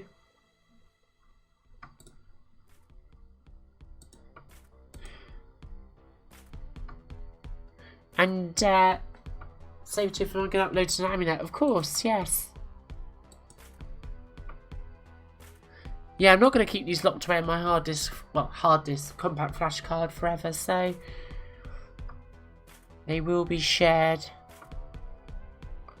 If you want to look at some good anime stuff that was done back in the day, because sadly all my stuff from back then is all gone, but look up Sun Team and Amiga, Sun Team Amiga.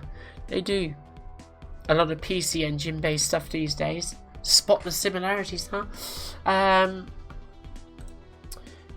But basically they did a lot of cool manga and anime inspired stuff back in the 90s for the Amiga.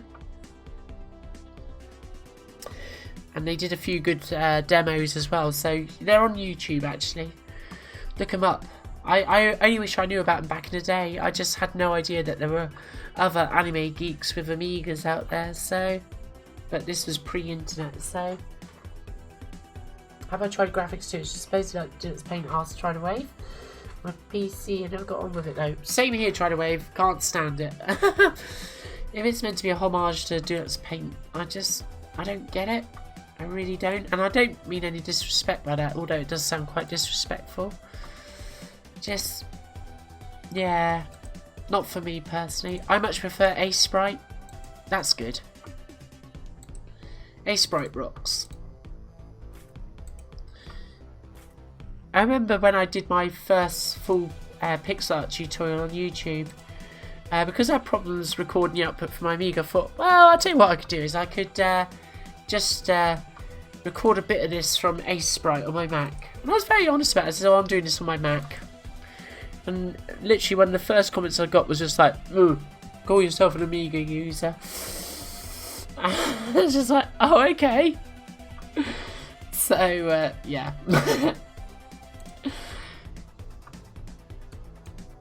So I've not used it in any subsequent videos, but A-Sprite is awesome and cheap.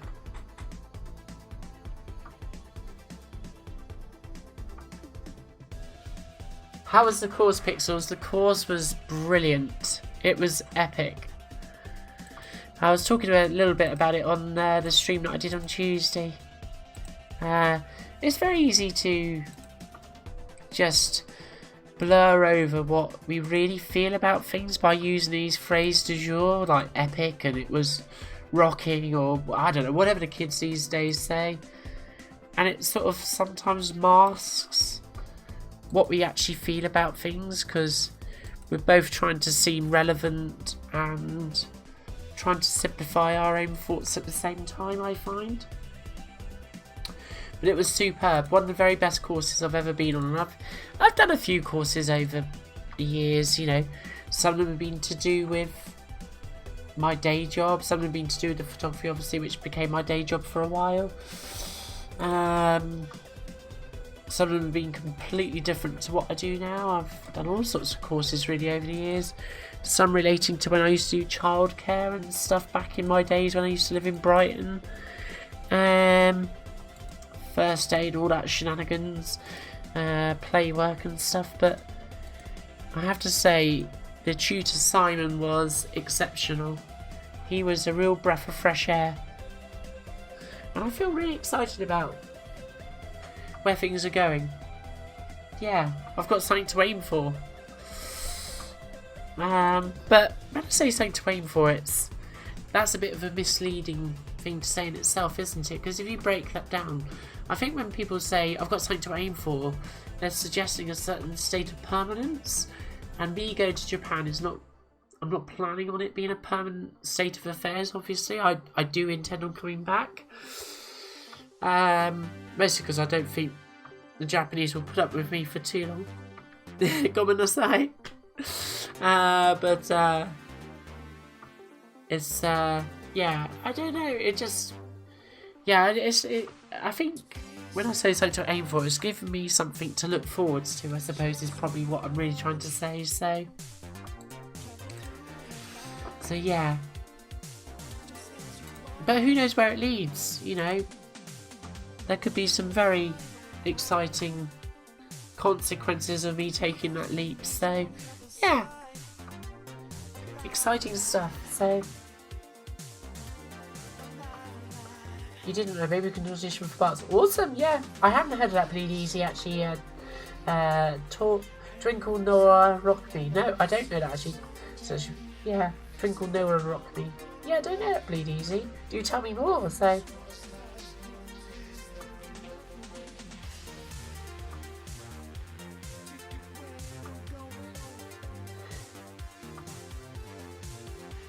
yeah, I think you're absolutely right, trying to wave.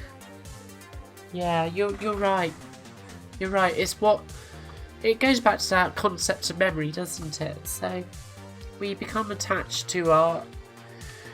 We sometimes become more attached to memory than the actuality of things. Sounds a bit confusing, but memory is a very strong emotion. Very strong emotion, as is nostalgia. It's like the old cliche, nostalgia ain't what it used to be. And there's a lot of truth in that sometimes. But, says me, drawing on my Commodore Amiga I bought 26 years ago. I don't mean it in a bad way, I think it's a good thing. It's about reconnecting with a past self, isn't it? It's like, when we go through life, and I'm not particularly religious, but I do believe, I'm quite a spiritual person, I suppose. And I do believe in that our spirit sometimes gets fragmented over time. And when we reconnect with things that we did in the past, it's like our spirit reunites with parts of it that have been neglected or been left behind, and we can get this sense of feeling whole again, or becoming more at one with ourselves. So that's kind of what I mean by my thoughts on that. So yeah, and that's why I get so much pleasure out of this, because it's reconnecting me all the time with things that I had let go of years ago, and now we're coming back together as a more complete entity, I suppose. So yeah, I suppose I just see myself as more than just the skin and bones that I currently sit in. So as I see everybody like that, really. So It all goes much more than skin deep, doesn't it? So, but sorry, I think deeply about stuff sometimes. So, Sabretooth, you need to watch Lost in Translation again. It's a great movie. So, I know if I watch it again, I'll be literally buying my plane tickets to Japan tomorrow. Narita, here I come.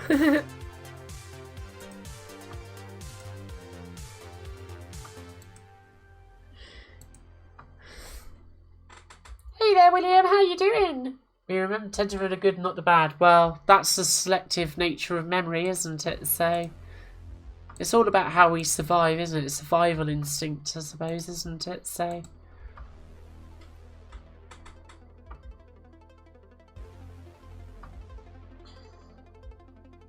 Oh, okay. It's really bad. Oh. I was hoping it was going to be something really good. Never mind, eh?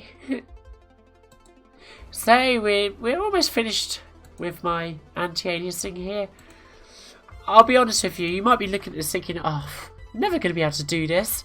This has taken forever, but bear in mind, I have been chatting the whole time whilst doing this, so I'm pausing every now and then, so don't get too hung up on that, so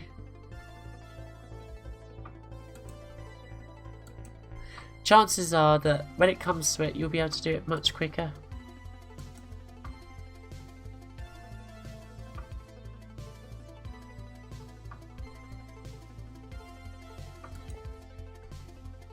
There we go.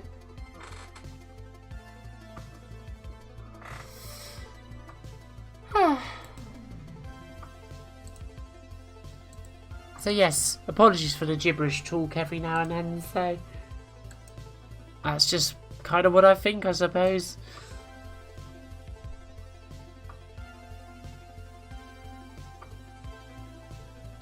I mean, I'm not really that sorry that that's what I think. I mean, that's just how I see life, I guess, so.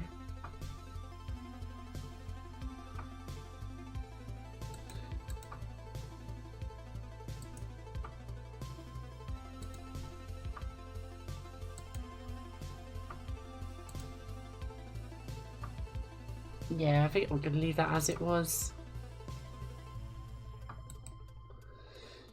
I should know, I played that hand enough times yesterday as it was, so. Oh, that was quite nice. Yeah, I like that, so that's good.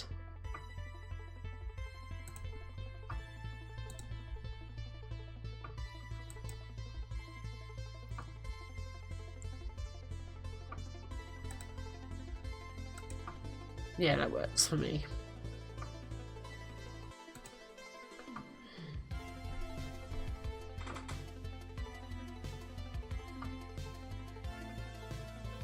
Yeah, memory can be very selective, William, you're right. So normalise the things that weren't that good, especially out of childhood, yeah.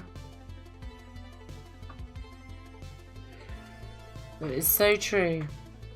Phil, it's a very good question. Can D-Paint use anti-aliasing when you scale the brush? Yes. Let me save it and I'll show you. Not outline. This is going to be attack E. Or D even.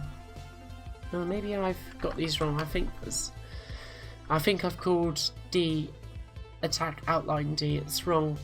I only got to see my outline, so attack E. Right, now this is something that, believe it or not, has been in Deluxe Paint since version 2. And what they did when they moved to version 4 is they actually moved the anti-aliasing into the menu. But I'm on an... Oh, hang on a minute. I'm actually going to use some of the advice that I gave on the English Amiga board earlier on today. Right.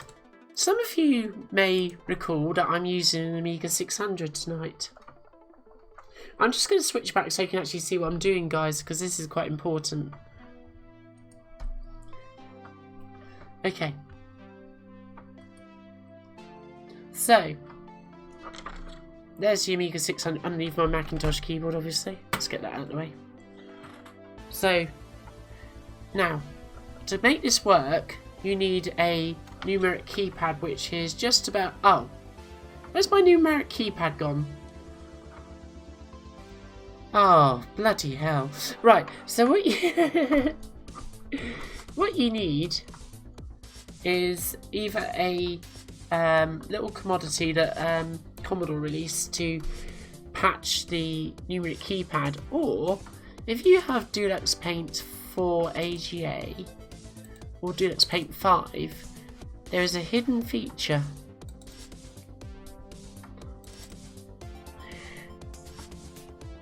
What you need to do, and I might get this wrong, so that you'll have to bear with me. I'm doing this on the fly, folks, to be fair, so I believe... Actually, I can tell this easily. Now, this is where polish comes in, isn't it? Let's look at Deluxe Paint 5's tool types. Because Deluxe Paint 5 has them all listed. There is... I think it's no keypad, yes. See this one here? No keypad. Now, Deluxe Paint 5 documented this, but Deluxe Paint 4 AGA didn't. But it is there.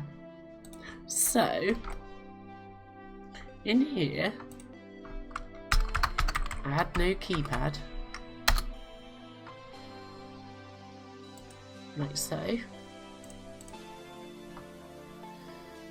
Now, obviously, if you've got an Amiga 500 or 1200 or any of the big box Amigas, this is neither here nor there. Right, great. So, we have that enabled now. Now, hopefully,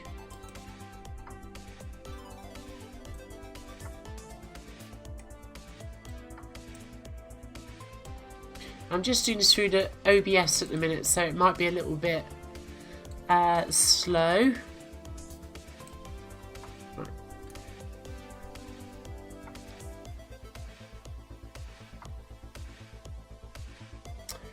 I think it's settings, isn't it? Yeah. Right, let's take that. So, let's just say... To be fair, actually, I probably didn't need to do all of that, but whatevers. Let's stick that in there, for example. Let's change a few things up. Oh, I'm struggling to remember. But basically, caps lock, that should now allow me to... Is it going to let me do it?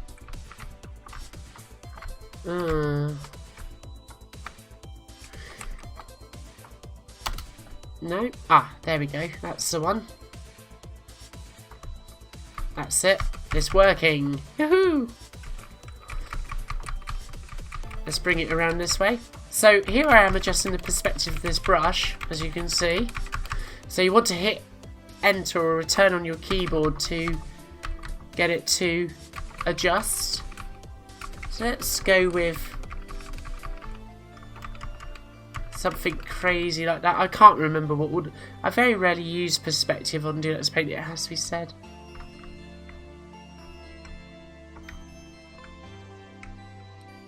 Let's escape. Oh, no.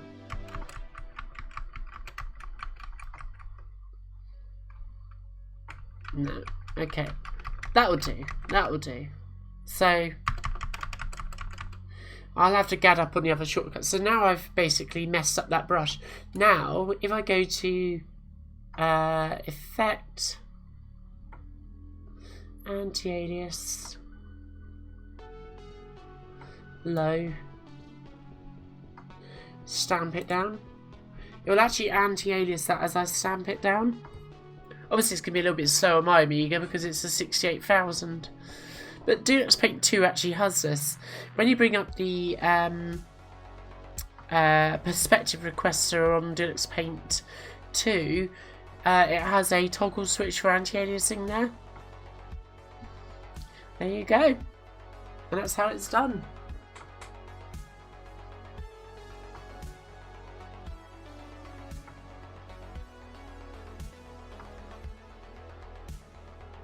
Yeah, isn't it funny, isn't it, trying to wave? Yeah, I mean, I must say, I was a big Amiga nerd back in the day, and Super Nintendo, to be fair, so this is not unusual for me, to be honest with you, so the fact is I just got back into it, so...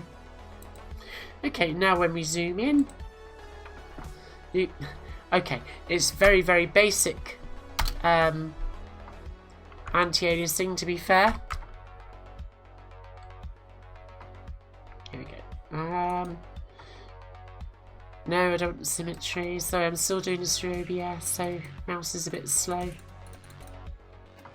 But you can see how that works. So yes, Dux Paint can do it. So, what combat flash card do I use my 88 Plus? I use SanDisk Extreme cards. The 3 or the 4s. SanDisk Extreme 2. 3 or 4s are the ones that I've tested. Where have I got one here? Ah, here you go. Like so. Those ones I use. They're a few years old now, but these work a treat. So hope that helps you bleed easy. So yes, it does have it, and there's a super secret no keypad feature with Dux Paint 4 AGA.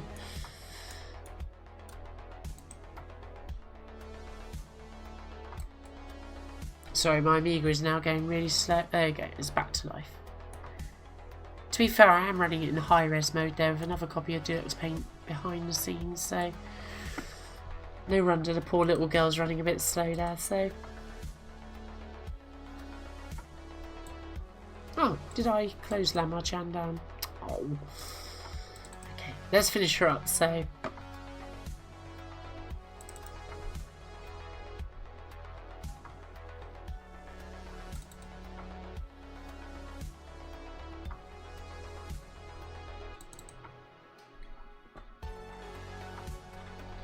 I hope that was helpful, Phil. I'm going to go back full screen now again, guys, so...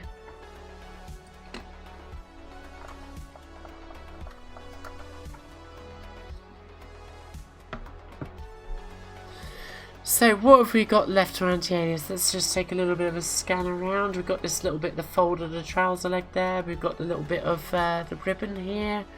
I think the hair is good. Yeah, I think we're virtually there really, so that's good. You managed to put it with my Jabberwocky for this evening, so it's all good. Let's go in there with that there, that's quite nice.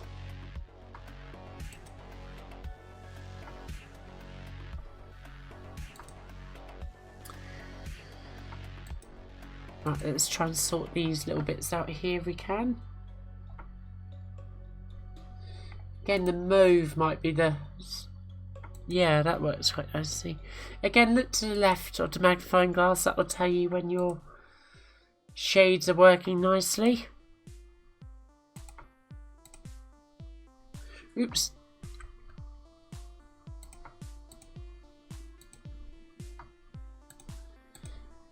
That's good. And make sure your anti-aliasing tone is down to the bottom of where you're going from and where you're going to. If that made sense at all, I don't know. Do ask me if I've not made sense there and I will clarify. In fact, actually looking at that there, I've done it wrong. Or have I? No, that's fine.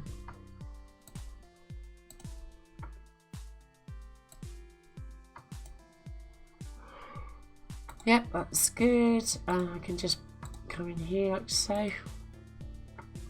Just going to soften these off nicely.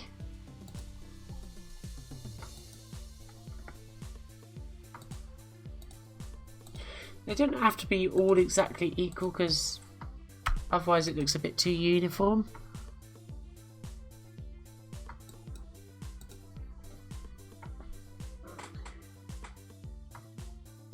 Do I prefer Dux Paint or professional paint? I assume you mean P paint, personal paint. William. I much prefer Deluxe Paint, even though it's only got one level of undo. It's, I guess it's just because I grew up with it and I know it. But there's nothing to stop you doing what I do here on Personal Paint. Nothing whatsoever. The only limitation is going to be your own imagination.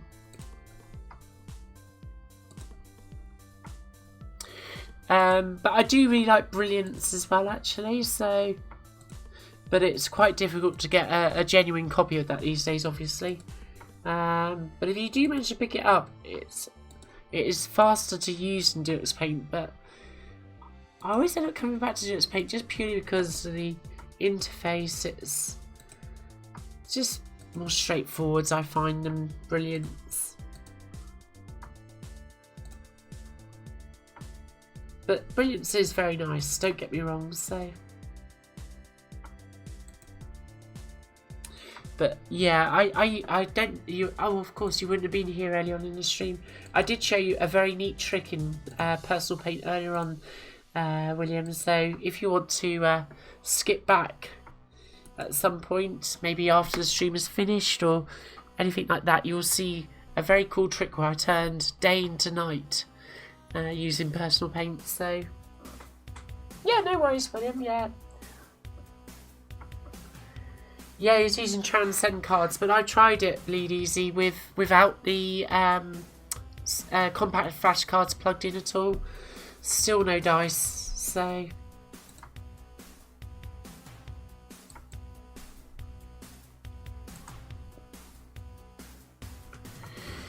If only it was just the compact flash cards.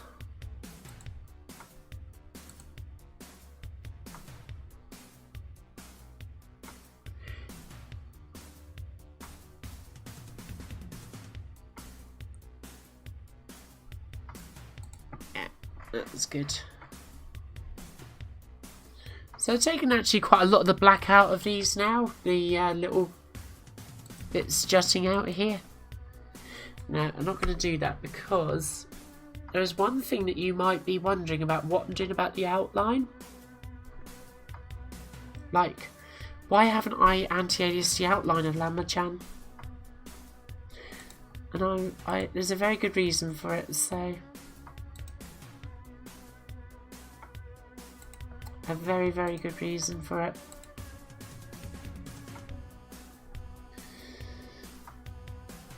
Is there anything else that I've not yet done?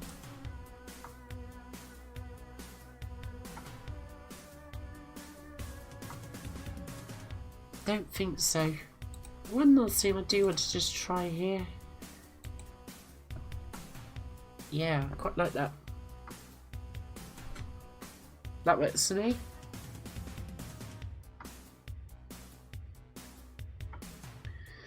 Can't see anything. Obviously I left this little bit here just purposely on anti-alias because that's what I preferred. I think Lama-chan's done there. Attack final. Oh. There we go. So how long did that take me? Well, obviously I've been streaming for 2 nights of doing this. But that took me 3 hours, I think it was, on Tuesday. About 2 hours last night, which was quite rapid progress. And I've spent about 2 hours on it tonight.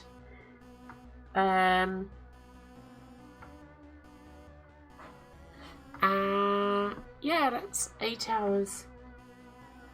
But I reckon I could probably draw this in about 3 hours if I just blitzed it and wasn't streaming and doing all sorts of other bits and pieces like recording at the same time. 3 to 4 hours to get. But obviously bear in mind that's including the original outline, which I will reuse when I animate. So I suppose there are bits that I can anti-alias looking at this. The left arm, the inside of that hasn't been done at all yet, has it? Ah, rats. Yeah, that does need to be done. Funny how you can miss something so large as that.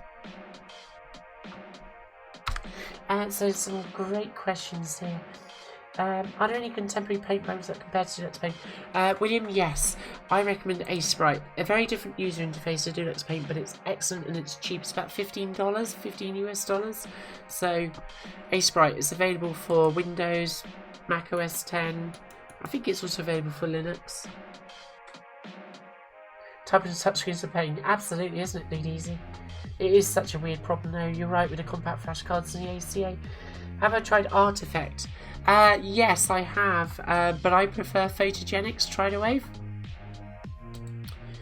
Back in the day, I would have had an Amiga that was powerful enough to run Artifacts, but not these days.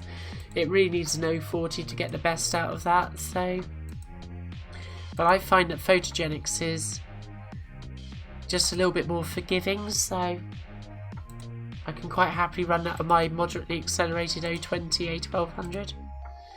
And it runs fine, so still no Photoshop on a Core i7, but it's on an 020, so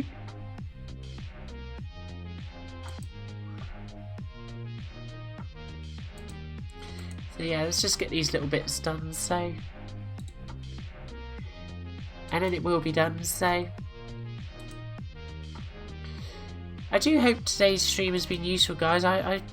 Some of my explanations at the start of the video weren't great. I still feel a bit bad about that, but I am going to condense this into a coherent video, and I will be doing a whole video about palette management. So don't fear, I will explain better in due course. Spread positivity wherever you are, and that positivity will grow into something magical and wonderful. And it'll help others. It'll help them to grow. Like a chain reaction. Hey there, Edvin, how you doing? And then that chain reaction goes up. Yes, A-S-E-P-R-I-T-E, Aseprite, yes. You tell me. Yeah, that's what happens sometimes, isn't it, Edvin? You can struggle for days and days and days, and it just doesn't seem to come together. There are plenty of times that it's happened to me, so not everything I draw turns out a success. If only it was the case. Or if only it were the case, rather. Why can't we be positive? Sorry, that's my, probably my, estuary accent coming out, isn't it? If only it was the case. It's like that Henning Venn sketch, isn't it? Sort of like when people overseas are taught how to speak English and that, and they use all the correct tenses for to be and so forth, and then they come over to the UK or wherever and so forth, and it's just basically I was this and I was that and he was and they was. Yes. What happened to were?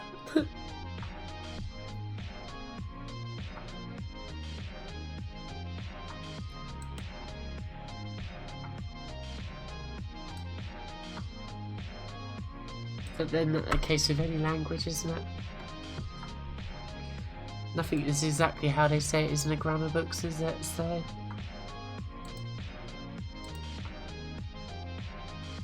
it's got a bit weird over there. Let's just sort that out.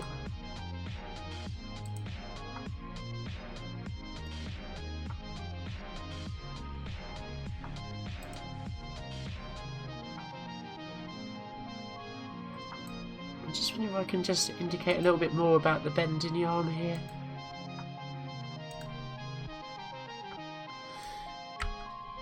Probably not. It's probably just best to leave this as is. When it's animated, it will make more sense.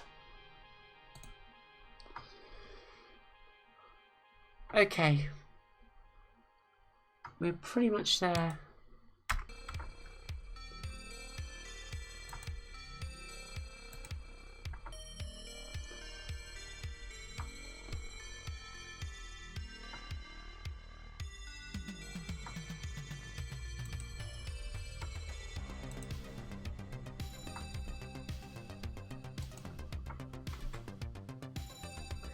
You've been studying different a lot, trying to wave, Angelus. But I learned a lot in this Santiago's video and also certainly where it's been a more working future, so thanks. Oh, that's so cool! Thank you so much, Try to Wave. I'm glad it made some kind of sense. I think really all I can say to you is that there is no hard and fast rule with it like any artwork. A lot of this is going to come down to your own artistic interpretation. It's about training your eye to see between things, I guess. I can't think of a better way to explain it at the moment, but it's seeing through it all, so. Some of us don't speak this Queen's English. Indeed. Well, she apparently only lives about 60 miles from me, William, but I still don't speak it. I think it's 60 miles between here and London. It might be a smidge further, but London isn't far from where I live, so it's a different world there, though, so might only be 60 miles away, but it's like going to another country as London, so not in a bad way. I don't mean it in a bad way. It's just, you know, it's just it's very different. It's like any big city, you know. It's going to feel very different, so yeah, so I think there she is. I say she, it's Landmar, isn't it? There he is. Yeah, so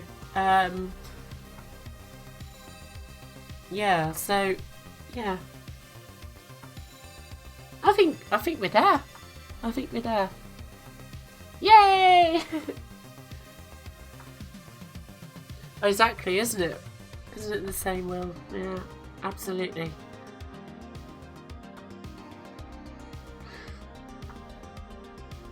I must admit, I have been to Buckingham Palace, though. Not obviously on official business.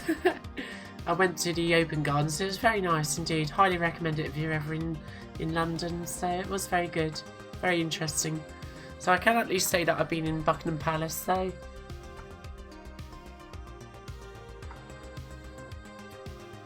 Yeah, me too, Phil. I do like London. It's just very different to everyday life where I live, I suppose, so. But no, London's a nice city. I like it, so. Always have fun there, so. Yeah. So let's just come back a minute. Oh, wrong one. Hey! There she is. I'm going to keep referring to her as her. Sorry, I just have this thing about when Lamar is in girl type, I always refer to her as her, so. Because, well, why not? So, if you don't know anything about Lamar, you'll be thinking, what the hell am I on about? You're just drawing a girl clearly flying. Anyway, Lamar's basically this Japanese boy who ends up falling into a cursed spring in China, the Nanichuan, at Yusenkyo, and ends up with a curse that whenever he is doused with cold water, he turns into a girl, so.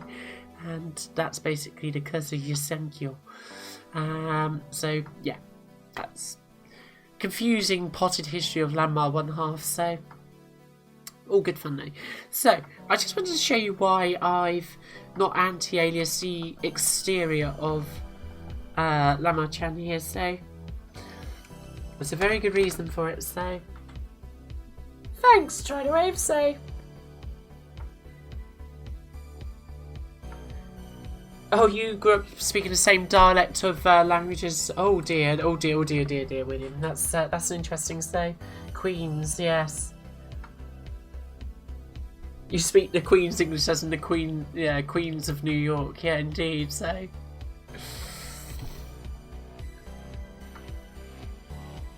I'm afraid to say that I've never been to that part of New York City. I've only been to Manhattan and. Basically crossed him from the New Jersey side and straight back out again, so, and that was 15 years ago, so why didn't we anti-alias the exterior? So let's just cut the brush, and then if we go to load, and let's load in that background because that's the background I've got to hand at the minute, so there we go. Load. Now I've not changed the palette at all for this. So this should be completely compatible.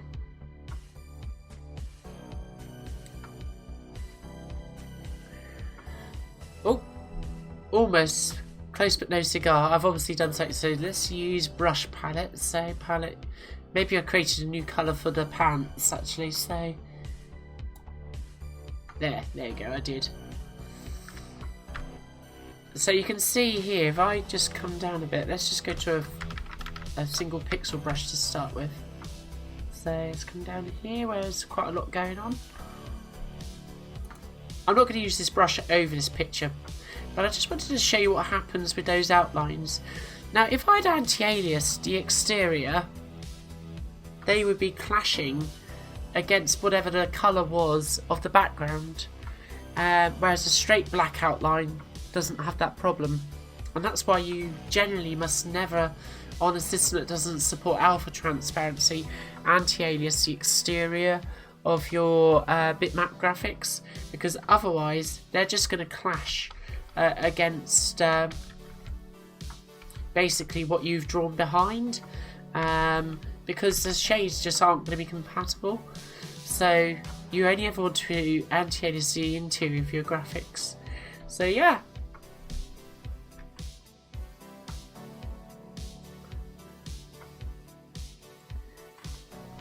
Make a celebrity appearance like that sometimes. What, me flying through the air?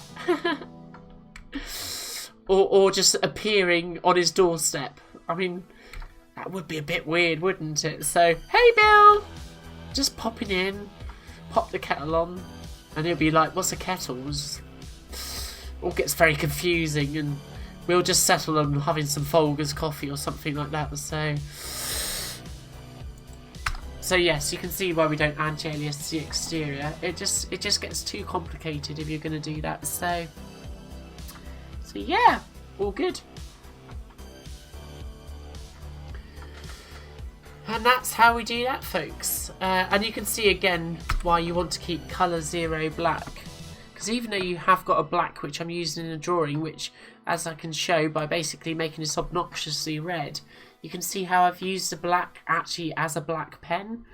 But what you don't want to use is colour 0 as your black, because if I change this to something really obnoxious like the pink, it's going to change your overscan around your picture, but it's also going to change whatever you've inked in black, and it becomes very hard to separate them.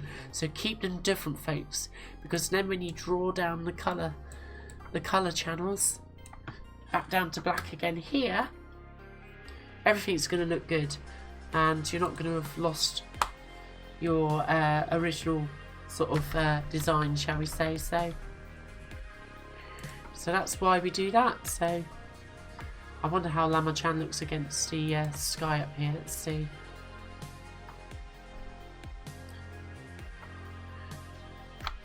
Okay, you're a bit slow when you scroll when you've got a big fat brush like that. 600, sorry, it's stressing you out, girl, aren't I? So there we go. Let's drop her up here. There we go. Pretty, huh?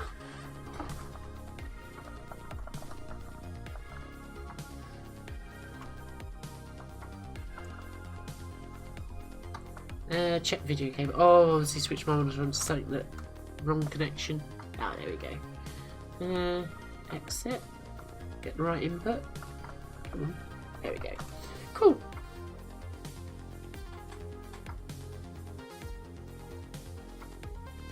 Yeah, I'd imagine the Blitter would have done indeed. I think the AAA would have supported alpha channel transparency actually in the chunky modes, Phil. That was my understanding. So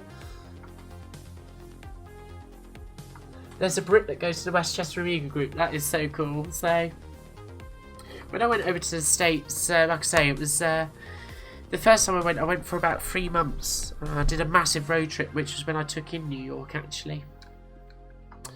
And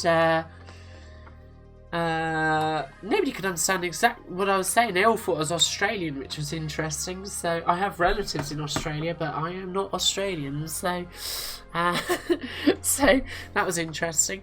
But yeah, somebody to translate. I'd never really appreciated just how difficult my accent can be to understand to people who are not familiar with It was different times, I guess, wasn't it? I mean, even though the internet was quite prevalent then, I think 15 years has done a lot for our awareness of different accents these days, so... But, yeah, no, I had a lot of people who just didn't understand what on earth I was saying when I went over to the States about 15 years ago, which was interesting, so... But there again, I did go to very off-the-beaten-track places, like South Dakota and Wyoming and Montana and, yeah, all sorts of places, really, so, yeah. Although I always got a very friendly reception, so... Somebody over there to interpret you, right, so... Oh no, you got a copy of D-Paint or Goo and Flood for the Pixels. I have the original Deluxe Paint 3 Commodore disc. So, if you want me to ADF it and send it to you, if that makes it feel a bit more real, you can put that ADF onto your Commodore Amiga 600 floppy disk. That might help, I don't know, so... yeah. Yeah, she's looking good, isn't she? So, yeah, I'm quite happy with how that's turned out, so... what screen do I want to be on here, actually? I think what I want to do is actually... Let's go back to where we were there a minute. Let's get my sketchbook. Just a moment, guys. I'll be right back.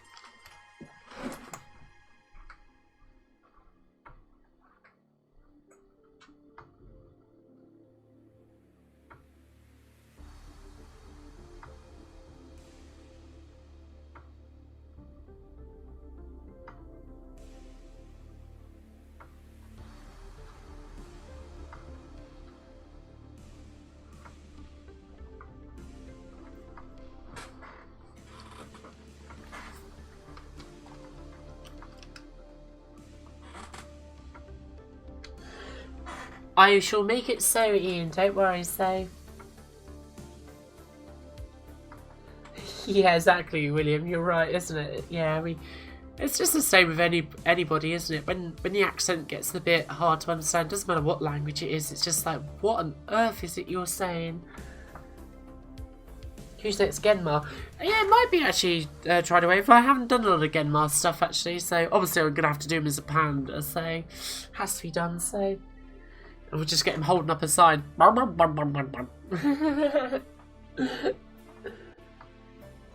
Yeah, but yeah, Genmar definitely has to be on there at some point. So I did draw. I don't just draw.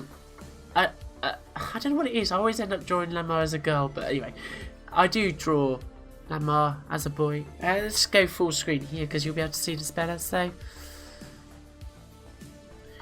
Yeah, so I haven't shaded this one yet, so I've got to work on that. So, but yeah, basically, what you saw a minute ago, and I will show it for comparison. Started off as a sketch here, actually 2 sketches.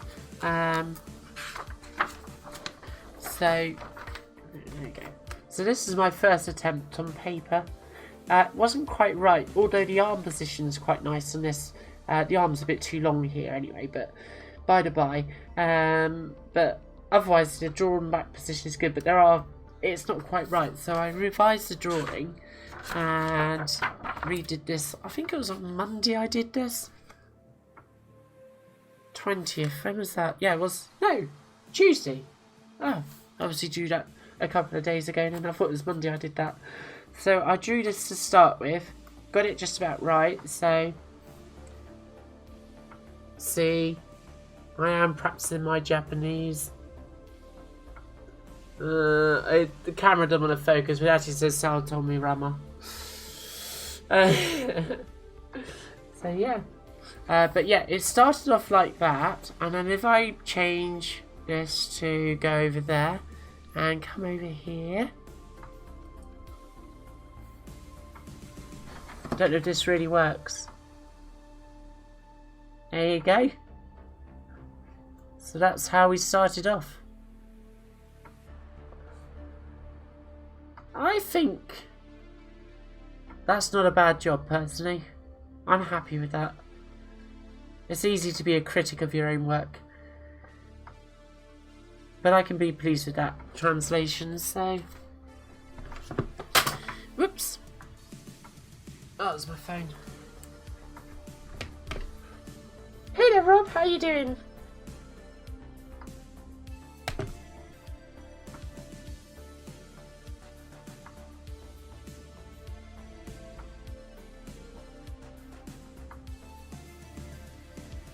Oh, I was wondering why it's all talking. Yeah, we'll just chatter and so forth. So, yeah, I just love the red hair as well. Try to wave. It's just what works for me, really. So, yeah, that's a cool. But the interesting thing is that in the early manga in Shonen Sunday, Lama-chan actually had black hair. If you look at Rumiko Takahashi's early Lama-chan drawings, black hair. Yeah. The way that it's distinguished in the manga is to have that little, you can just see at the very top here, this little glow above. And that's the only way that you can generally tell in some of the early drawings of Rumiko Takahashi's, is that there's that's that little apart from obviously the breasts, but there's the little wave in the hair. You probably know that already. Sorry, I'm probably teaching you to suck eggs, so it's just interesting factoid. Yeah.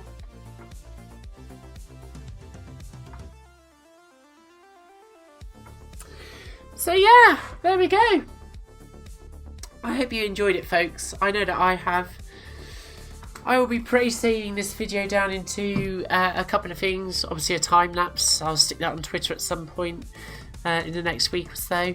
And secondly, I will be placing particular points of this video into tips, which will be summarised into an actual video all about how to do pixel art. So, or just general pixel art tips. So, I do hope you've enjoyed the process. I know that I certainly have, and yeah, it's been good fun. So there'll be lots more to come on this one as well. So excuse me, it's got to that time of day where it's 11:15 here. So yeah, I hope you've all had a good evening, guys, and yeah, thank you so much for joining us, William, Phil, Rob. Dropping in a minute there, Pixels, Try to Wave, of course. Who else we had in? We had Jan and Amiga Workbench, and Edvin was in here, and Bleed Easy, and Amiga Fury Dude left a little bit earlier on, but we've had some really nice chatting here this evening. It's been a real pleasure to have you along. Sabretooth Barnacle, probably watching Lost in Translation as we speak now, so yeah, it's been great fun. So I hope you enjoyed it, guys. There will be a game stream tomorrow evening. Not decided exactly what I'm going to do just yet, but we'll figure that out in due course. But yeah, it's it really genuinely has been good fun. So I hope it's been helpful for perhaps your own creations, and there'll be much more of this to come, I guess. So yeah, thank you so much. Oh, no worries at all. It's been a pleasure. It really has. So, an education as always, says Phil. Yes. Oh, sorry, Rob. Yeah. Well, the thing is, you can always watch it all over again, all 3 hours or whatever it is of it. So, actually, it's probably less than that, isn't it? Because I did start quite late. I was meant to start at 8, and I think I only got going about 8:45. So, 2.5 hours.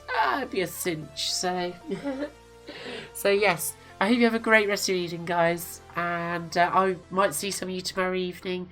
We're doing a bit of gaming, chill out for the bank holiday weekend that we have here in the UK, but otherwise, I guess that all remains for me to say is see you soon. Peace! Now where's the big red button gone? For that I need the Macintosh keyboard. Amiga keyboard doesn't quite cut it, does it? So, escape, escape, escape! There it is, there's the big red button. I've got it!